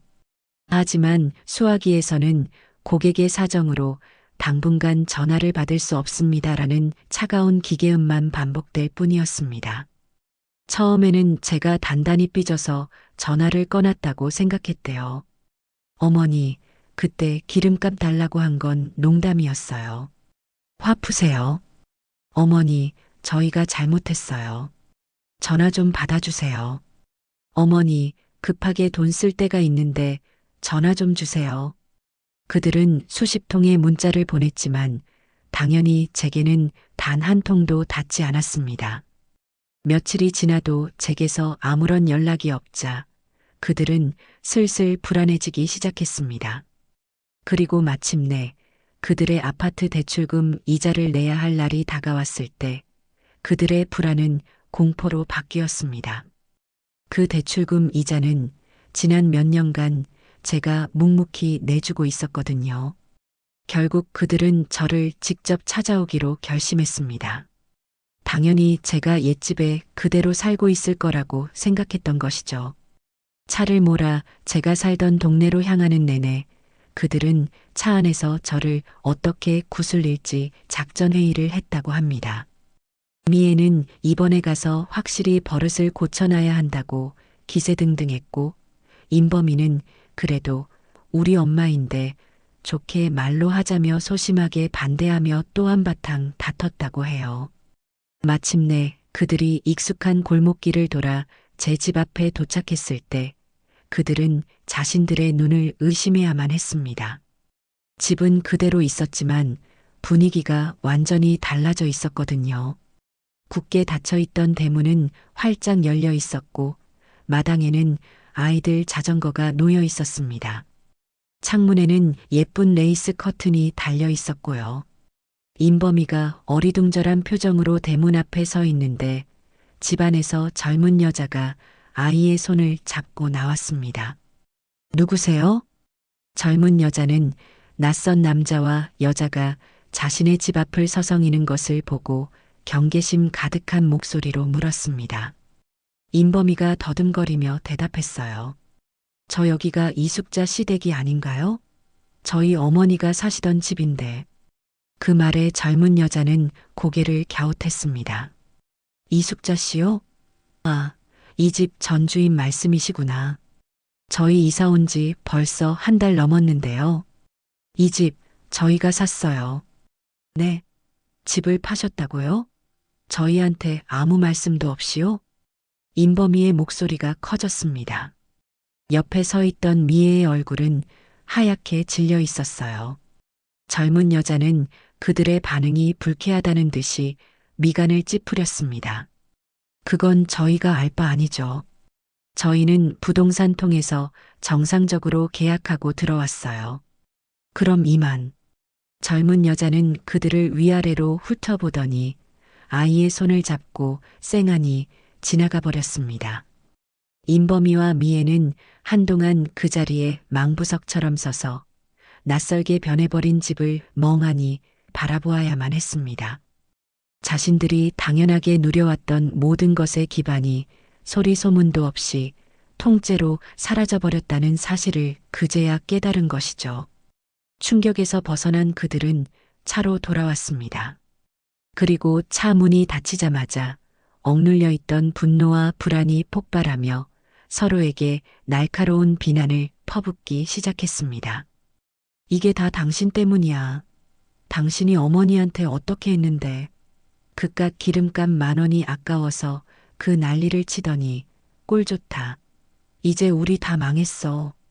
임범이가 평생 한 번도 보인 적 없는 험악한 얼굴로 소리쳤습니다. 미애도 지지 않고 악을 썼어요. 뭐, 내가 뭘 어쨌다고. 당신은 아들 아니야? 자기 엄마 하나 제대로 관리 못해서 이 사단을 만들어? 당신이 중간에서 똑바로 역할만 했어도 어머니가 저렇게까지 하셨겠어? 이 무능한 인간아. 무능해? 너한테 매달 생활비 갖다 바치고 너희 집 빚 갚아주느라 내 등골이 휘는 건 몰랐어? 어머니가 주시는 돈 없었으면 너 그 명품 가방들, 그 비싼 옷들 하나라도 살 수 있었을 것 같아? 그래서 이제 와서 그게 아깝다 이거야? 쪼잔한 자식? 그들의 관계를 그나마 유지시켜주던 돈이라는 접착제가 떨어져 나가자 그 밑에 숨겨져 있던 추악한 본 모습이 여과 없이 드러났습니다. 그들은 서로의 약점을 물어뜯고 과거의 잘못들을 들추어내며 차 안이 떠나가라 싸웠습니다. 수십 년간 쌓여온 불만과 경멸이 한꺼번에 터져 나온 것이죠. 한참을 싸우다 지친 그들은 마지막 희망을 걸고 친척들에게 전화를 돌리기 시작했습니다. 하지만 그들의 기대와는 달리 아무도 제 행방을 알지 못했습니다. 사실은 알고 있었지만 모른 척 했을 수도 있겠죠. 그들 역시 평소 임범이 내외의 아나무인 격인 태도에 질려 있었을 테니까요. 숙자 형님이요?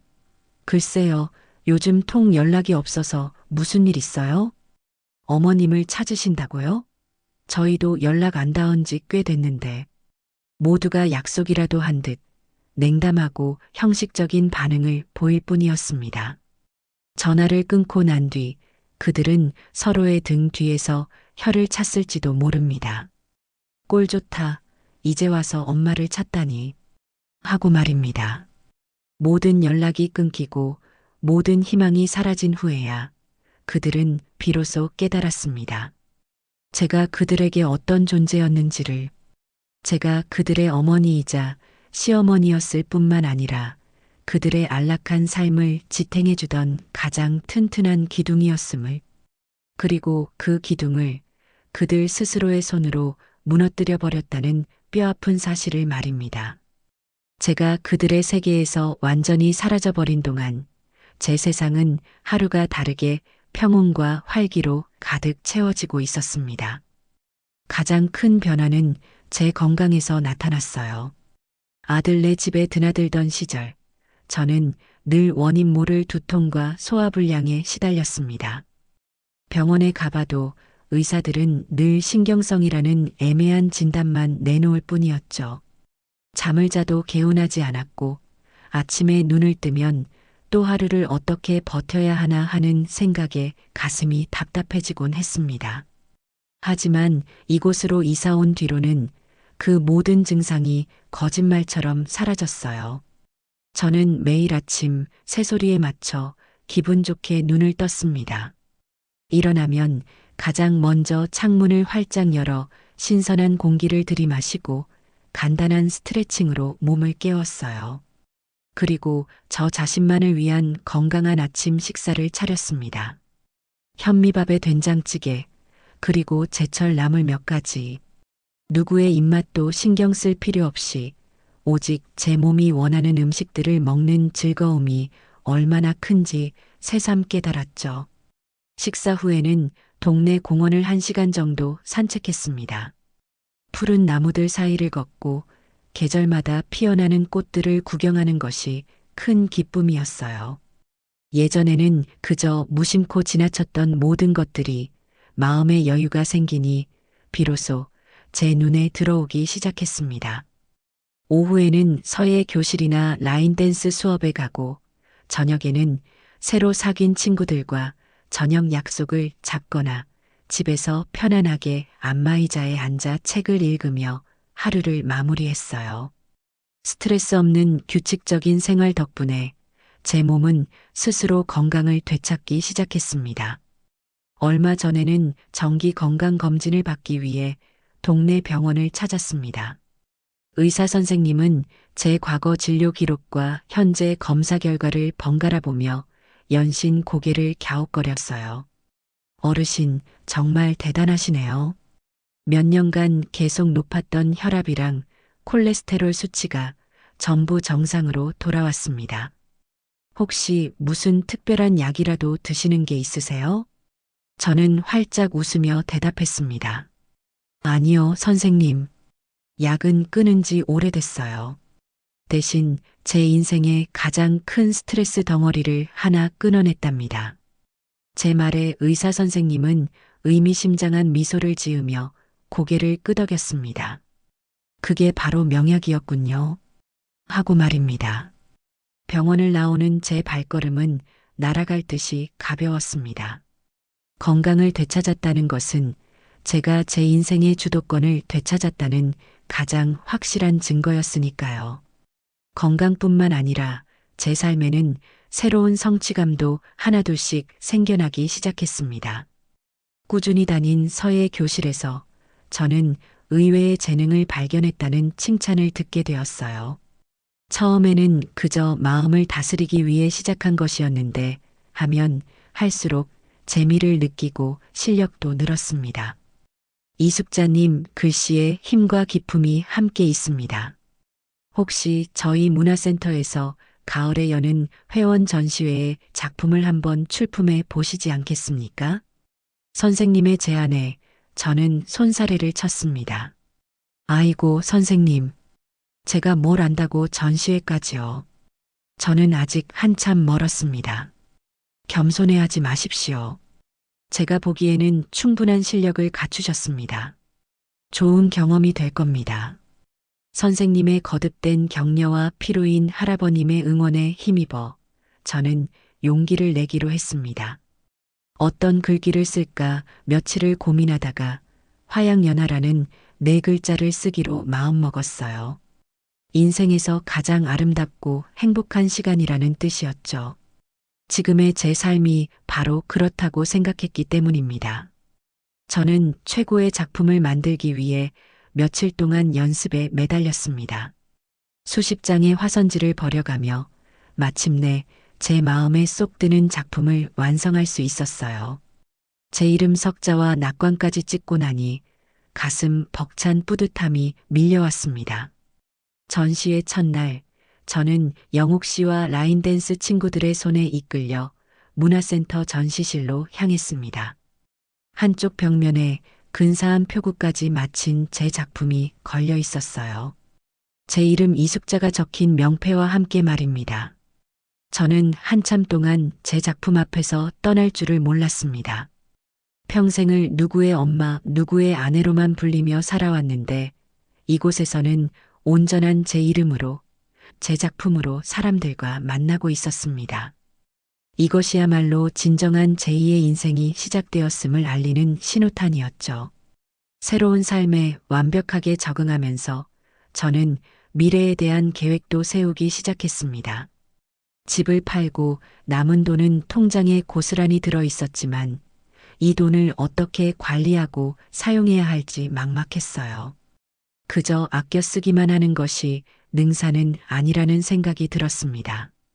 저는 큰 마음을 먹고 시내에서 가장 큰 은행의 자산관리 상담 창구를 찾아갔습니다.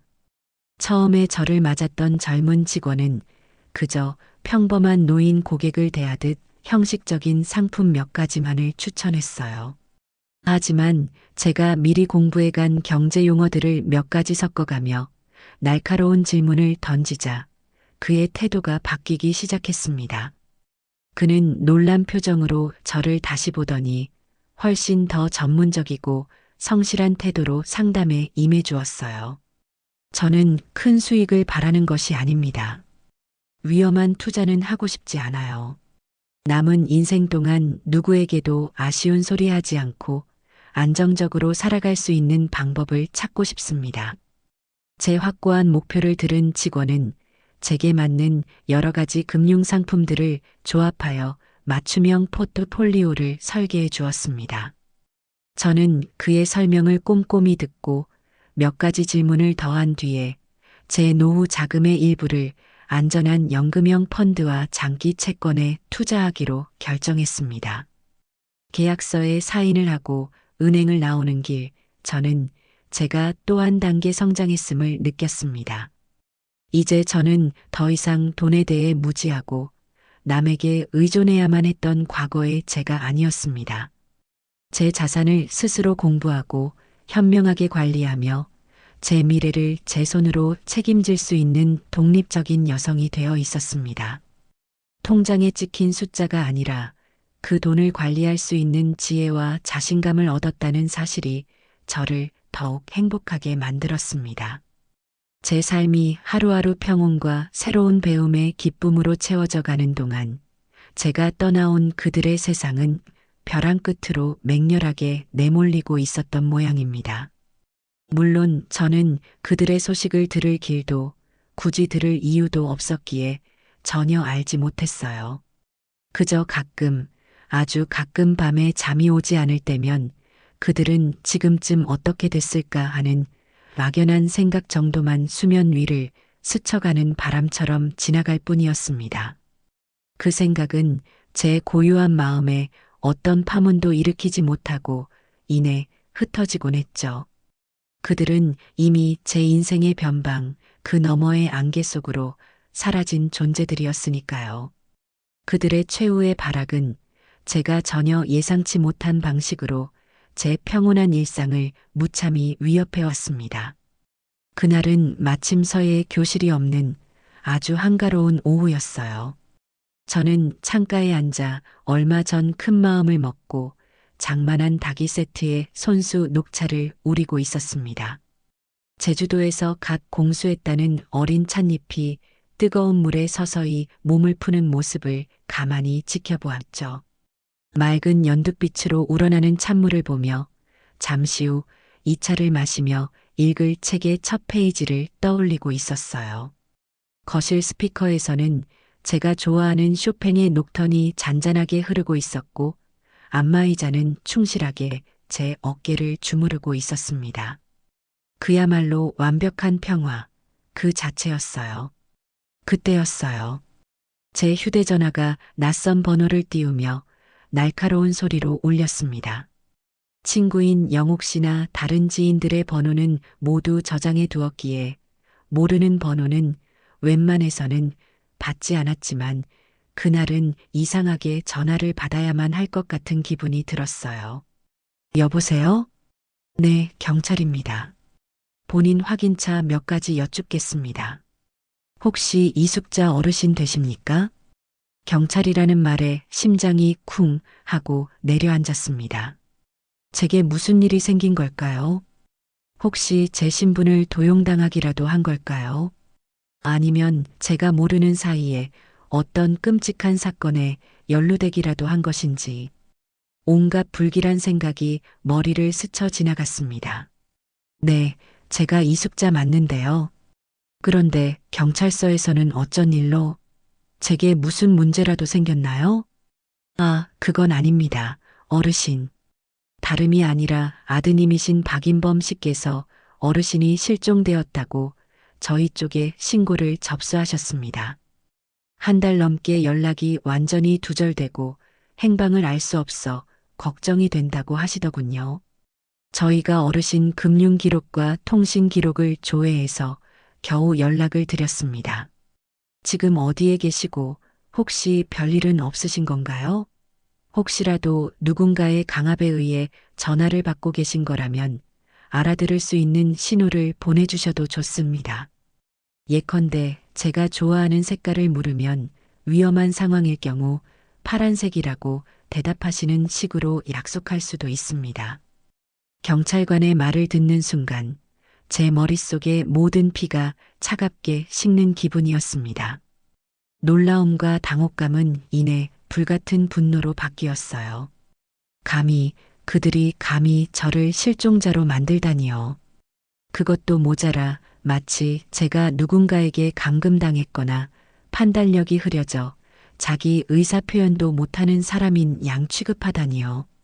자신들의 이기적인 목적을 위해 국민의 안전을 위해 존재하는 경찰이라는 국가의 공권력까지 동원한 그들의 뻔뻔함과 저열함에 치가 떨렸습니다. 저는 잠시 흐트러지려는 호흡을 가다듬고 최대한 차분하고 위험 있는 목소리를 내기 위해 노력했어요. 경찰관님, 정말 수고가 많으십니다. 그리고 세심하게 걱정해 주셔서 감사합니다. 하지만 저는 실종된 것이 아닙니다. 아주 안전하고 아주 평온하게 제 의지대로 잘 지내고 있습니다. 네, 실종이 아니시라고요?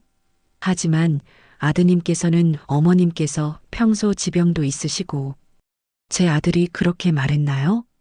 호호, 제 아들이 저보다 제 건강을 더 잘 아는 모양이네요. 저는 이곳으로 온 뒤로 지병도 다 나았습니다. 혈압도 정상이고 매일 운동도 하고 식사도 잘하고 있어요. 제 인생에서 지금이 가장 건강합니다. 아, 그러시군요. 정말 다행입니다. 그렇다면 혹시 가족들과 다툼이 있으셨던 건지. 경찰관님, 이것은 가족 간의 다툼이나 불화의 문제가 아닙니다. 이것은 제 선택의 문제입니다. 저는 제 자유의지로 가족들과 모든 연락을 끊고 이곳에서 저의 새로운 삶을 살고 있는 중입니다. 그러니 아들에게는 제가 안전하다는 사실까지만 알려주십시오. 제가 어디에 사는지, 그리고 제가 지금 사용하는 이 연락처는 절대로 알려주시면 안 됩니다. 이것은 저의 강력한 요청이자 한 대한민국 국민의 사생활을 보호해달라는 정당한 요구입니다. 경찰관님께서 제 뜻을 존중해 주시리라 믿습니다. 제 단호하고 명확한 목소리에 수화기 너머의 경찰관도 잠시 말을 잃은 듯 했습니다. 이내 그는 상황을 완벽히 파악했다는 듯 훨씬 부드러워진 목소리로 말했어요. 아, 네, 어르신. 알겠습니다. 어르신의 의사가 확고하시군요. 존중하여 아드님께는 어르신이 안전하시다는 사실과 더 이상 연락을 원치 않으신다는 뜻을 잘 전달하도록 하겠습니다. 괜히 심려를 끼쳐드려 정말 죄송합니다. 전화를 끊고 나서 저는 한동안 멍하니 허공을 바라보았습니다. 온몸이 분노로 부들부들 떨렸어요. 제가 그들에게 어떤 존재였기에 이토록 저를 존중하지 않는 걸까요? 제 인생, 제 선택, 제 인격까지도 마치 자신들의 소유물처럼 마음대로 하려는 그들의 끔찍한 오만함에 구역질이 났습니다. 그들은 저를 걱정한 것이 아니에요. 그들의 ATM 기계가 사라진 것을 신고한 것뿐이죠. 이 일로 인해 제 결심은 더욱더 단단하고 날카롭게 벼려졌습니다. 그들과의 인연은 이제 두 번 다시 돌아보아서는 안 될 완벽한 과거여야만 했습니다. 저는 떨리는 손으로 영옥 씨에게 전화를 걸어 자초지종을 이야기했어요. 제 이야기를 들은 영옥 씨는 저보다 더 화를 내주었습니다. 세상에 그런 자식들이 있나?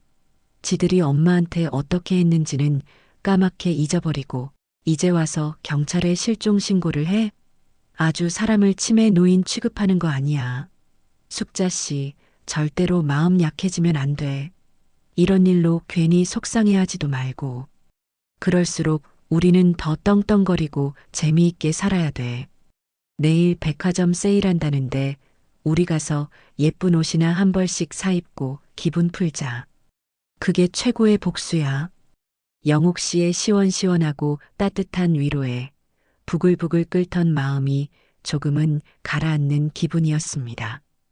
그래요. 영옥 씨 말이 맞았습니다. 그들의 저열한 행동에 제 귀한 감정을 소모하는 것만큼 어리석은 일은 없었어요. 저는 그들이 제 평온을 깨뜨리도록 내버려 두지 않을 겁니다. 한편 경찰서에서 초조하게 연락을 기다리던 임범이와 미애는 자신들이 기대했던 것과는 전혀 다른 차가운 현실과 마주해야 했습니다. 나중에야 아주 먼 친척을 통해 그날 경찰서에서 있었던 일을 전해 들을 수 있었어요. 그 친척도 미애가 하소연을 늘어놓는 통에 어쩔 수 없이 듣게 된 이야기라고 했죠. 경찰관은 그들을 사무적인 눈으로 바라보며 말했어요. 박인범 씨, 어머님은 안전하십니다. 저희가 직접 통화해서 확인했습니다. 그 말에 임범이는 순간 안도했지만 이어지는 말은 그의 얼굴을 잿빛으로 만들었습니다. 다만 어머님께서 본인의 의지로 잠적하신 상태이며 가족들과는 그 어떤 연락도 하고 싶어 하지 않으신다는 뜻을 강력하게 전해오셨습니다. 이는 어머님의 사생활에 해당하므로 저희는 어머님의 현 거주지나 연락처를 알려드릴 수 없습니다. 이것으로 실종 사건은 종결 처리하겠습니다. 아드님, 어머님의 의사가 이렇게 확고한데 이걸 실종이라고 볼 수는 없습니다. 명백한 가족 문제입니다. 다시는 공권력을 이런 일로 낭비하게 하지 마십시오. 경찰관의 냉정한 말은 공개적인 사형 선고나 다름없었습니다. 어머니에게 완전히 버림받았다는 사실이 경찰이라는 공적인 기관을 통해 공식적으로 확인된 셈이었죠.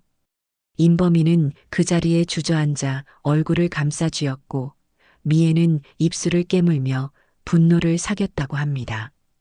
그들이 느꼈을 창피함과 굴욕감은 상상조차 하기 힘들었어요.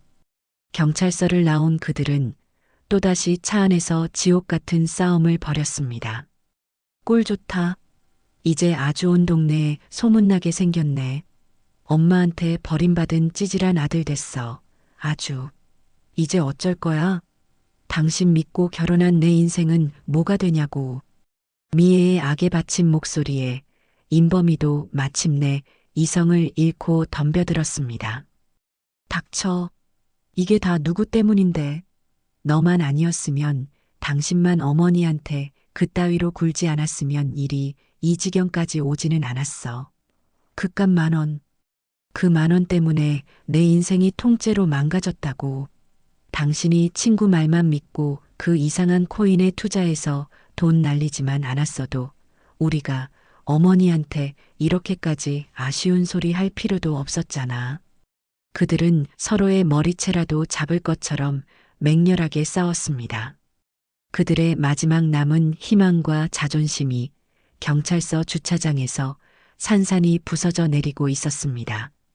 며칠 뒤 마지막 지푸라기라도 잡는 심정으로 미애는 기어이 넘어서는 안 될 선을 넘고야 말았습니다.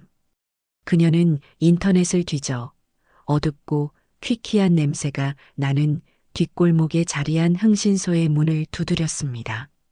그리고는 제 사진 한 장과 인적사항을 내밀며 저를 찾아달라고 의뢰했어요. 임범이는 처음에는 반대했지만 이미 모든 것을 포기한 상태라 아내의 막무가내를 말릴 힘도 없었습니다. 흥신소 직원은 돈이 될 일이라는 생각에 의욕적으로 나섰습니다. 그는 제 연령대의 노인들이 자주 갈 만한 곳들을 중심으로 탐문을 시작했어요. 그리고 마침내 제가 사는 도시까지 흘러 들어왔습니다. 그는 제 사진을 들고 다니며 동네 사람들에게 저를 아는지 묻고 다녔죠. 하지만 그의 수고는 헛수고로 끝났습니다. 제가 사는 오피스텔 경비 아저씨는 매일 아침 저와 인사를 나누고 가끔은 제가 드리는 따뜻한 음료를 받아 마시던 사이였습니다. 그는 낯선 남자가 제 사진을 들고 와 캐묻자 단칼에 모르는 사람이라고 잘라 말했습니다. 제가 자주 가던 카페 사장님도 마찬가지였어요. 영옥 씨와 함께 와서 늘 즐겁게 웃고 가는 저를 좋게 보고 있던 그녀는 수상한 남자의 질문에 그런 손님은 없는 것 같다며 시치미를 뗐습니다. 심지어 라인댄스 동호회의 한 동생은 그 남자가 자신에게 접근해 이숙자 시조카라고 속이며 이것저것 캐묻더라고 저와 영옥 씨에게 바로 알려주기까지 했습니다. 그 덕분에 저희 동네 커뮤니티에는 수상한 남자가 할머니 사진을 들고 다니며 사기를 치려 한다는 소문이 쫙 퍼지게 되었죠. 저의 새로운 공동체는 피로 맺어진 옛 공동체보다 훨씬 더 튼튼하고 따뜻했습니다. 진심과 존중으로 쌓아 올린 관계는 돈으로 매수하려는 불순한 의도를 가볍게 막아내는 견고한 성벽이 되어 주었어요. 결국 흥신소 직원은 동네에서 거의 스토커 취급을 받으며 별다른 소득 없이 철수할 수밖에 없었고 인범이와 미애는 얼마 남지 않은 돈만 날린 채 깊은 절망에 빠져들고야 말았습니다. 그들이 모든 수단을 동원하고도 저를 찾는데 실패하며 절망의 늪에 빠져 허우적거리는 동안 제 삶은 한 폭의 수채화처럼 맑고 평온하게 흘러가고 있었습니다. 서예와 라인댄스는 제 일상에 건강한 활력을 주었고 영옥 씨를 비롯한 새로운 친구들과의 관계는 하루가 다르게 깊어졌습니다. 저희는 함께 맛집을 찾아다니고 새로 개봉한 영화를 보고 가끔은 근교로 짧은 여행을 다녀오기도 했어요. 저는 제 인생에서 가장 충만하고 행복한 시간을 보내고 있었습니다. 그러던 어느 청명한 가을날 오후였어요. 그날은 마침 백화점 문화센터에서 서예 교실 가을 학기 종강이 있는 날이었습니다. 저는 그동안 정들었던 선생님과 피루들에게 작은 선물을 전하고 다음 학기에 다시 만날 것을 약속하며 아쉬운 작별 인사를 나누었어요. 영옥 씨와 저는 종강을 기념하여 백화점 1층에 있는 전망 좋은 창가 자리가 있는 고급 카페에서 차를 한잔하기로 했습니다. 숙자 씨, 오늘따라 더 예뻐 보인다. 얼굴에서 빛이 나네, 빛이 나. 좋은 일 있어? 영옥 씨가 향긋한 캐모마일 차를 한 모금 마시며 정답게 물었습니다. 좋은 일은 매일 있지. 영옥 씨랑 이렇게 마주 앉아 웃고 떠드는 것도 아주 좋은 일이잖아. 제 대답에 영옥 씨는 소녀처럼 까르르 웃음을 터뜨렸어요. 저희는 시시콜콜한 이야기를 나누며 한참을 웃고 떠들었습니다. 카페의 널찍한 통유리창 너머로 백화점을 오가는 사람들의 분주한 모습이 보였습니다. 그 평화로운 풍경을 바라보는데 문득 등 뒤에서 저를 뚫어져라 쳐다보는 듯한 아주 불쾌하고 익숙한 시선이 느껴졌습니다. 마치 차가운 거머리가 제 등 뒤에 달라붙은 듯한 소름 끼치는 감각이었습니다. 저는 천천히, 아주 천천히 고개를 돌렸습니다. 그리고 카페 입구에 유령처럼 서 있는 두 사람을 발견했습니다. 지난 몇 달의 시간이 폭풍처럼 핥히고 지나간 듯 수척하고 남루한 행색의 인범이와 증오와 절망 그리고 일말의 애원이 뒤섞인 복잡한 눈으로 저를 쏘아보는 미애였습니다. 그들은 마치 지옥에서 막 기어나온 악귀들처럼 보였어요. 어떻게 저를 찾아낸 걸까요? 흥신소도 실패했는데 그 순간 제 머릿속은 수만 가지 생각으로 복잡해졌지만 표정은 얼음처럼 차갑게 굳어 있었습니다. 두렵거나 놀랍지는 않았어요. 그저 올 것이 왔구나 하는 체념에 가까운 생각이 들었을 뿐입니다. 숙자 씨, 왜 그래? 안색이 안 좋아. 누구야, 저 사람들? 제 표정의 변화를 눈치챈 영옥 씨가 걱정스럽게 물었습니다. 저는 영옥 씨의 손을 가만히 잡으며 나지막이 말했어요. 괜찮아, 영옥 씨. 내가 해결해야 할 마지막 묵은 빚이야. 여기서 잠깐만 기다려줘. 금방 정리하고 올게. 저는 자리에서 일어났습니다. 도망치거나 피하지 않았어요. 오히려 그들을 향해 아주 천천히 그리고 한 걸음 한 걸음 제 모든 무게를 실어 당당하게 걸어갔습니다. 카페의 소음, 음악 소리, 사람들의 시선, 그 모든 것이 희미해지고 오직 제 앞에 두 사람, 제 과거의 망령들만이 선명하게 보였어요. 제가 다가오는 것을 본 그들은 마치 자석에 이끌린 쇠붙이처럼 제게 달려들었습니다. 그 모습은 초라하고 필사적이고 또 우스꽝스러웠습니다. 어머니, 어머니, 저희가 잘못했어요. 제발요. 저희 좀 살려주세요. 임범이는 제 앞에 와서는 그대로 바닥에 무릎을 꿇을 기세로 울부짖었고 미애는 마지막 동아줄이라도 잡는 것처럼 제 팔을 붙잡고 늘어졌습니다.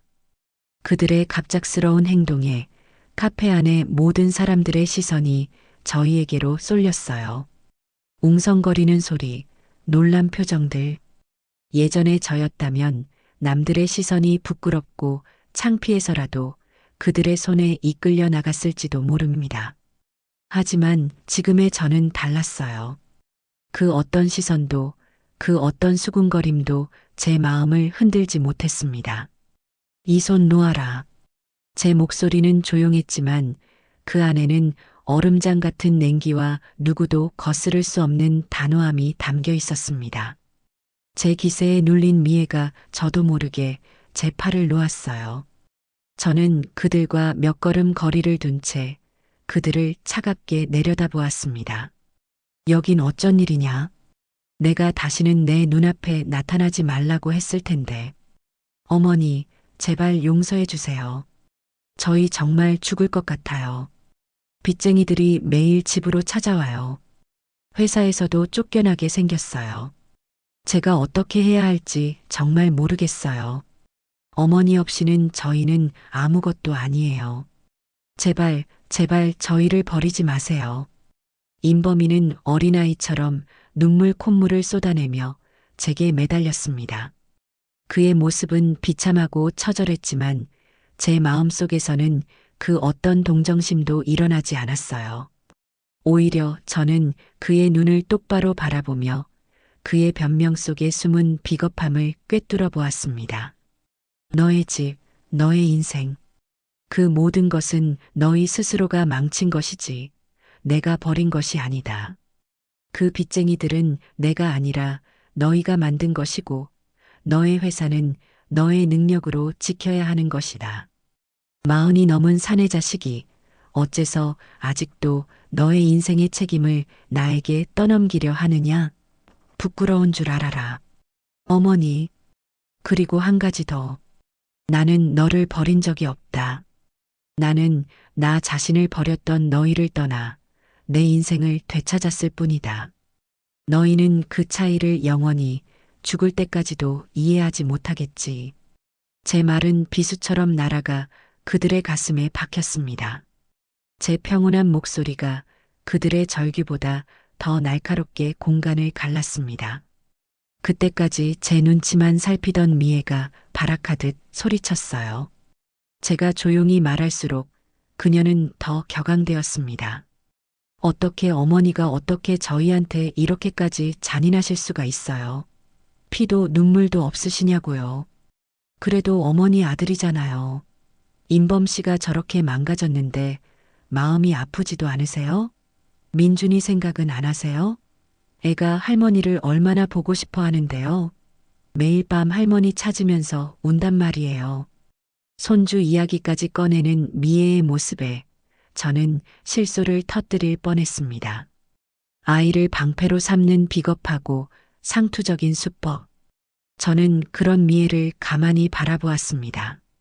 한때는 제 며느리였던 저 가련하고 어리석은 여자를 향한 마지막 말을 건넸습니다. 잔인한 것은 너희들이었지. 자식의 도리, 며느리의 도리는 내팽개치고 나를 그저 너희의 지갑으로만 여겼던 너희의 그 이기심이 바로 잔인함이다. 민준이가 보고 싶어 하는 건 내가 아니라 내 지갑이겠지. 너희가 그렇게 가르쳤으니까. 아이가 우는 것은 할머니가 없어서가 아니라 돈이 없어지고 불안에 떠는 부모를 보고 있기 때문일 것이다. 아이를 더 이상 너희의 방패로 삼는 비겁한 짓은 그만하거라. 그리고 중심? 나는 너희 집의 중심이 아니라 너희의 필요를 채워주는 하녀였을 뿐이다. 너희가 원한 것은 어머니가 아니라 돈 나오는 기계와 공짜 가사도우미였지. 내가 틀렸느냐? 이제 와서 내 뒤에 숨어 피해자인 척하지 마라. 역겨우니까.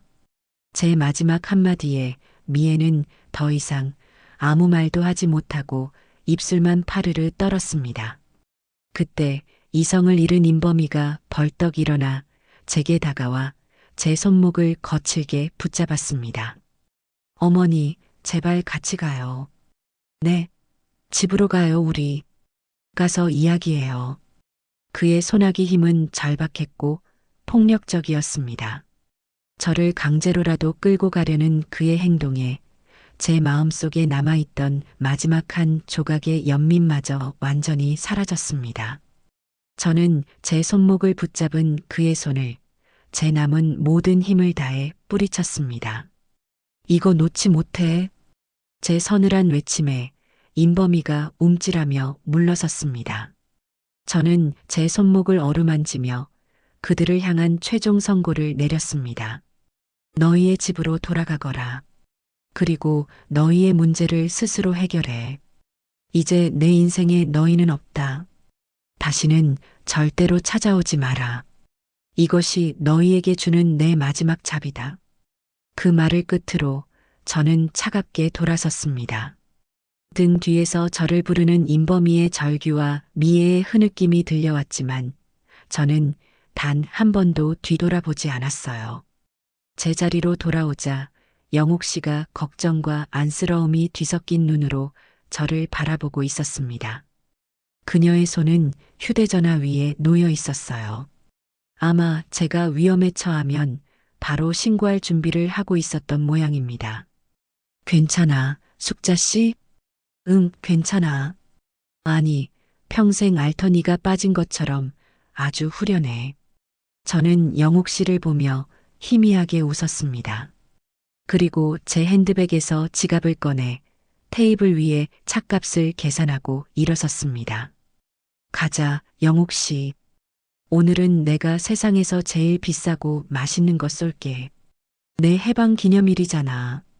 영옥 씨는 말없이 고개를 끄덕이며 제 팔짱을 꼈습니다. 그 따뜻한 온기가 제 마음을 든든하게 채워주었어요. 저희는 그 끔찍한 과거의 망령들을 등 뒤에 남겨둔 채 카페를 빠져나왔습니다. 가을의 저녁 노을이 마치 제 새로운 인생을 축복이라도 해주듯 세상을 황금빛으로 아름답게 물들이고 있었습니다. 그 끔찍했지만 후련했던 재회 이후 제 삶에는 다시 완벽한 평온이 찾아왔습니다. 아들 내외는 제 마지막 경고를 알아들은 것인지 더 이상 제 앞에 나타나지 않았어요. 저는 그날의 일을 제 인생의 마지막 과제를 말끔하게 해결한 것처럼 마음속에서 깨끗이 지워버렸습니다. 그리고 더욱더 제 삶에, 제 행복에, 제 자신에게 집중하기 시작했어요. 그러던 어느 날 저는 문득 중요한 일을 더 이상 미루면 안 되겠다는 생각이 들었습니다. 바로 제 인생의 마지막을 정리하는 일, 유언장을 작성하는 것이었습니다. 혹시라도 제가 갑작스럽게 세상을 떠나게 될 경우 제 의지와는 상관없이 제 재산이 아들에게 흘러 들어갈 수도 있다는 생각이 들었기 때문이에요. 제가 평생 땀 흘려 번 돈, 그리고 남편이 제게 남겨준 소중한 유산이 저를 모욕하고 버렸던 그들의 손에 들어가는 것만은 절대로 막아야 했습니다. 저는 영옥 씨에게 소개받은 신뢰할 만한 변호사 사무실을 찾아갔습니다. 하얀 머리가 멋들어진 인자한 인상의 변호사님이 저를 맞았어요. 저는 차분하게 제 상황을 설명하고 제 뜻을 명확하게 전달했습니다. 변호사님, 저는 제 모든 재산을 사회에 환원하고 싶습니다. 다만 법적으로 아들에게 줘야만 하는 최소한의 몫이 있다고 들었습니다. 네, 어르신. 유류분이라고 하지요. 자녀에게는 법정 상속분의 2분의 1을 주도록 되어 있습니다. 그 부분은 어르신의 의사와는 관계없이 어르신께서 돌아가시는 시점에 남은 재산 중에서 법적으로 보장되는 몫입니다. 변호사님의 마지막 말, 돌아가시는 시점에 남은 재산 중에서라는 그 구절이 제 뇌리에 번개처럼 마서 박혔습니다. 저는 잠시 생각에 잠겼어요. 그리고 제 입가에 저도 모르는 희미한 미소가 피어올랐습니다. 아주 재미있는 생각이 떠올랐거든요. 변호사님, 그렇다면 제가 죽기 전에 제 재산을 모두 써버린다면 제 아들이 가져갈 유류분이라는 것도 없는 것이나 마찬가지가 되겠네요. 맞습니까? 제 질문에 변호사님은 잠시 당황한 듯 했지만 이내 법률가로서 정확하게 답변해 주었습니다. 네, 법리적으로는 그렇습니다. 유류분은 상속이 개시되는 시점, 즉 피상속인의 사망 시점을 기준으로 남은 재산을 계산하기 때문에 그렇습니다. 그렇군요. 저는 고개를 끄덕였습니다. 제 마음속에서 마지막 남은 안개의 장막이 걷히고 모든 것이 명확해지는 순간이었습니다. 왜 저는 제 돈을 제가 죽은 뒤에나 다른 사람에게 가도록 계획하고 있었을까요? 왜 제 돈의 가장 큰 수혜자가 제 기쁨과 행복이 되어서는 안 된다고 생각했을까요?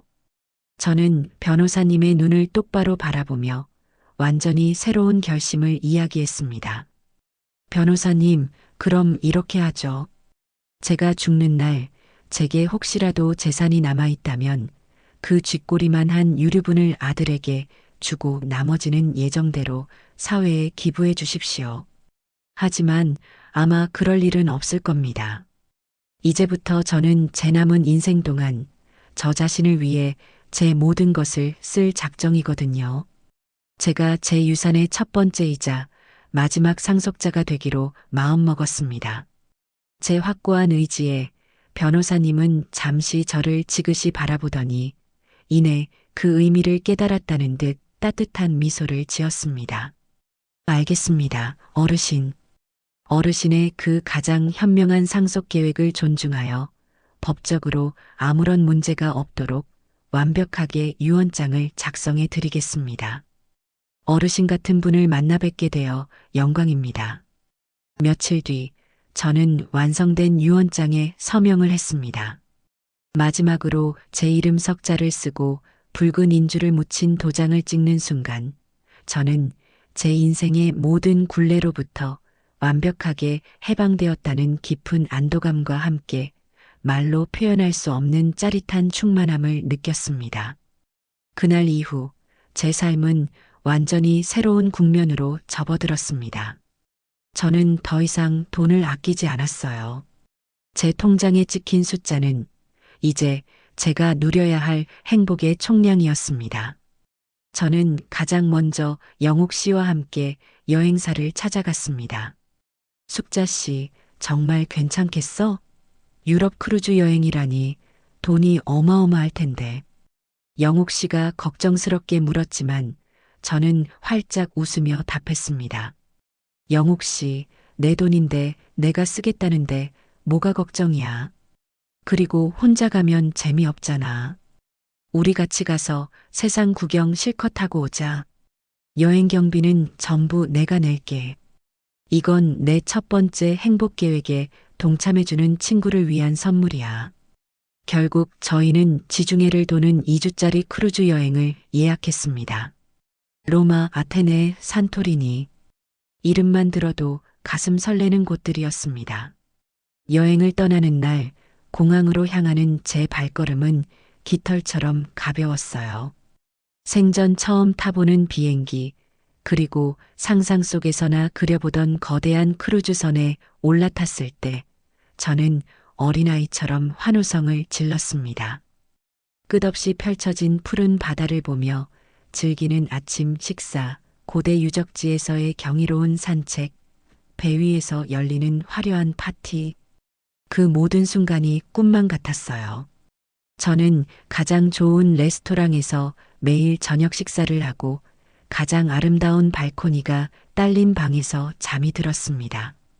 여행에서 돌아온 후에도 저의 행복 소비는 멈추지 않았습니다. 저는 백화점 VIP 라운지의 단골 손님이 되었고 전문 스타일리스트의 도움을 받아 제 옷장을 완전히 새롭게 채웠습니다.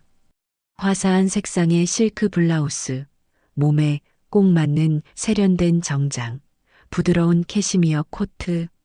젊은 시절 자식들 학원비 때문에 남편 병원비 때문에 차마 살 수 없었던 모든 것들을 원 없이 사드렸어요. 그뿐만이 아니었습니다. 저는 평소 좋아하던 가수의 콘서트가 열린다는 소식을 듣고 가장 비싼 맨 앞 좌석을 예매해 영옥 씨와 함께 다녀왔습니다. 수만 명의 함성 속에서 좋아하는 노래를 따라 부르며 열광하는 그 경험은 제게 또 다른 종류의 해방감을 안겨주었죠. 시간이 흘러 계절이 두어 번 바뀌었습니다. 저는 그동안 먼 친척의 아내와 가끔 통화를 하던 영옥 씨를 통해 아들 내외의 소식을 간간히 전해 듣게 되었어요. 그 소식은 늘 저희가 최고급 스파에서 마사지를 받고 있거나 새로 개장한 호텔 레스토랑에서 식사를 하고 있을 때 들려왔습니다. 결국 그들은 경제적인 어려움과 끊임없는 불화를 이기지 못하고 이혼 서류에 도장을 찍었다고 합니다. 아들은 살던 아파트마저 처분하고 얼마 안 되는 돈을 위자료로 떼어준 뒤 지금은 좁은 월세방을 전전하며 힘겹게 살고 있다고 했어요. 미애 역시 명품 가방과 옷들을 모두 처분하고 닥치는 대로 아르바이트를 하며 살고 있다는 소식이 들려왔습니다. 그들의 소식을 전해 들었을 때 제 마음에는 놀랍게도 어떤 감정도 일어나지 않았습니다. 통쾌하지도 안타깝지도 않았어요. 제 마음은 그저 맑게 갠 지중해 바다처럼 고요했습니다. 그들의 몰락은 제가 의도한 복수가 아니었어요. 그들은 내 돈이 없으면 불행해질 거라고 생각했겠지만 진짜 이유는 그들 스스로의 힘으로 행복해질 능력이 없었던 겁니다. 저는 제 돈으로 제 행복을 마음껏 사고 있는데 그들은 자기들 손으로 행복을 걷어찼으니 당연한 결과였죠. 어느 화창한 봄날 저는 영옥 씨와 함께 저희가 함께 가꾸는 작은 주말 농장으로 향했습니다. 작년에 구청에서 운 좋게 분양받은 작은 텃밭이었죠. 저희는 그곳에 상추와 고추, 토마토 같은 것들을 심어놓고 주말마다 함께 와서 물을 주고 잡초를 뽑으며 소일거리로 삼고 있었습니다. 저는 호미를 들고 쭈그려 앉아 갓 돋아난 어린 채소들 사이로 고개를 내민 잡초들을 정성껏 뽑아냈습니다. 보드라운 흙냄새와 싱그러운 풀냄새가 향긋하게 코끝을 스쳤어요. 제 손길에 말끔해진 밭을 보니 제 마음까지 깨끗하게 정화되는 기분이었습니다. 숙자 씨, 이것 좀 봐. 우리 토마토 벌써 꽃이 피었어. 영옥 씨가 어린아이처럼 기뻐하며 저를 불렀습니다. 저는 그녀의 옆으로 가 앙증맞게 피어난 노란 토마토 꽃을 보며 함께 웃었습니다. 저희는 한참 동안 밭을 돌보고 직접 키운 상추를 한 봉지 가득 뜯었습니다. 영옥 씨가 문득 저를 보며 물었어요. 숙자 씨, 근데 정말 후회는 없어? 평생 모은 돈 그렇게 다 써버리는 거 아깝다는 생각은 정말 눈곱만큼도 안 들어? 저는 호미를 내려놓고 햇살을 받으며 환하게 웃었습니다. 그리고 제 인생의 마지막 철학을 이야기했어요. 아까워? 천만에 영옥 씨. 내 돈은 지금 이 순간 내 기쁨이 되고 우리 친구들 웃음이 되고 맛있는 음식이 되고 아름다운 풍경이 되고 있잖아. 통장에 그냥 죽은 숫자로 찍혀서 내가 죽은 뒤에 나를 무시했던 아들 녀석 손에 먼지처럼 들어가는 것보다 100배, 1000배는 더 가치 있지. 나는 내 유산을 미리 상속하고 있는 거야. 바로 나 자신에게. 이보다 더 완벽하고 통쾌한 상속이 세상에 어디 있겠어. 제 말에 영옥 씨도 활짝 웃으며 고개를 끄덕였습니다. 저희는 수확한 채소를 나눠 들고 농장을 나섰습니다. 따스한 봄 햇살이 저희의 어깨 위로 쏟아져 내리고 있었습니다. 저는 문득 하늘을 올려다보았어요. 맑고 푸른 하늘이 마치 제 마음속처럼 한없이 평화로워 보였습니다. 이제 제게는 과거에 대한 후회도 미래에 대한 불안도 없습니다. 저를 얽매였던 모든 것들로부터 벗어나 저는 비로소 진정한 자유를 찾았습니다. 기름값 10,000원이 제게 선물한 것은 짧은 모멸감이 아니라 길고 긴 행복의 시작이었어요. 저는 이숙자라는 이름의 온전한 내 삶의 주인이 되어 제 인생의 가장 아름다운 시간, 화양연화를 살아가고 있습니다.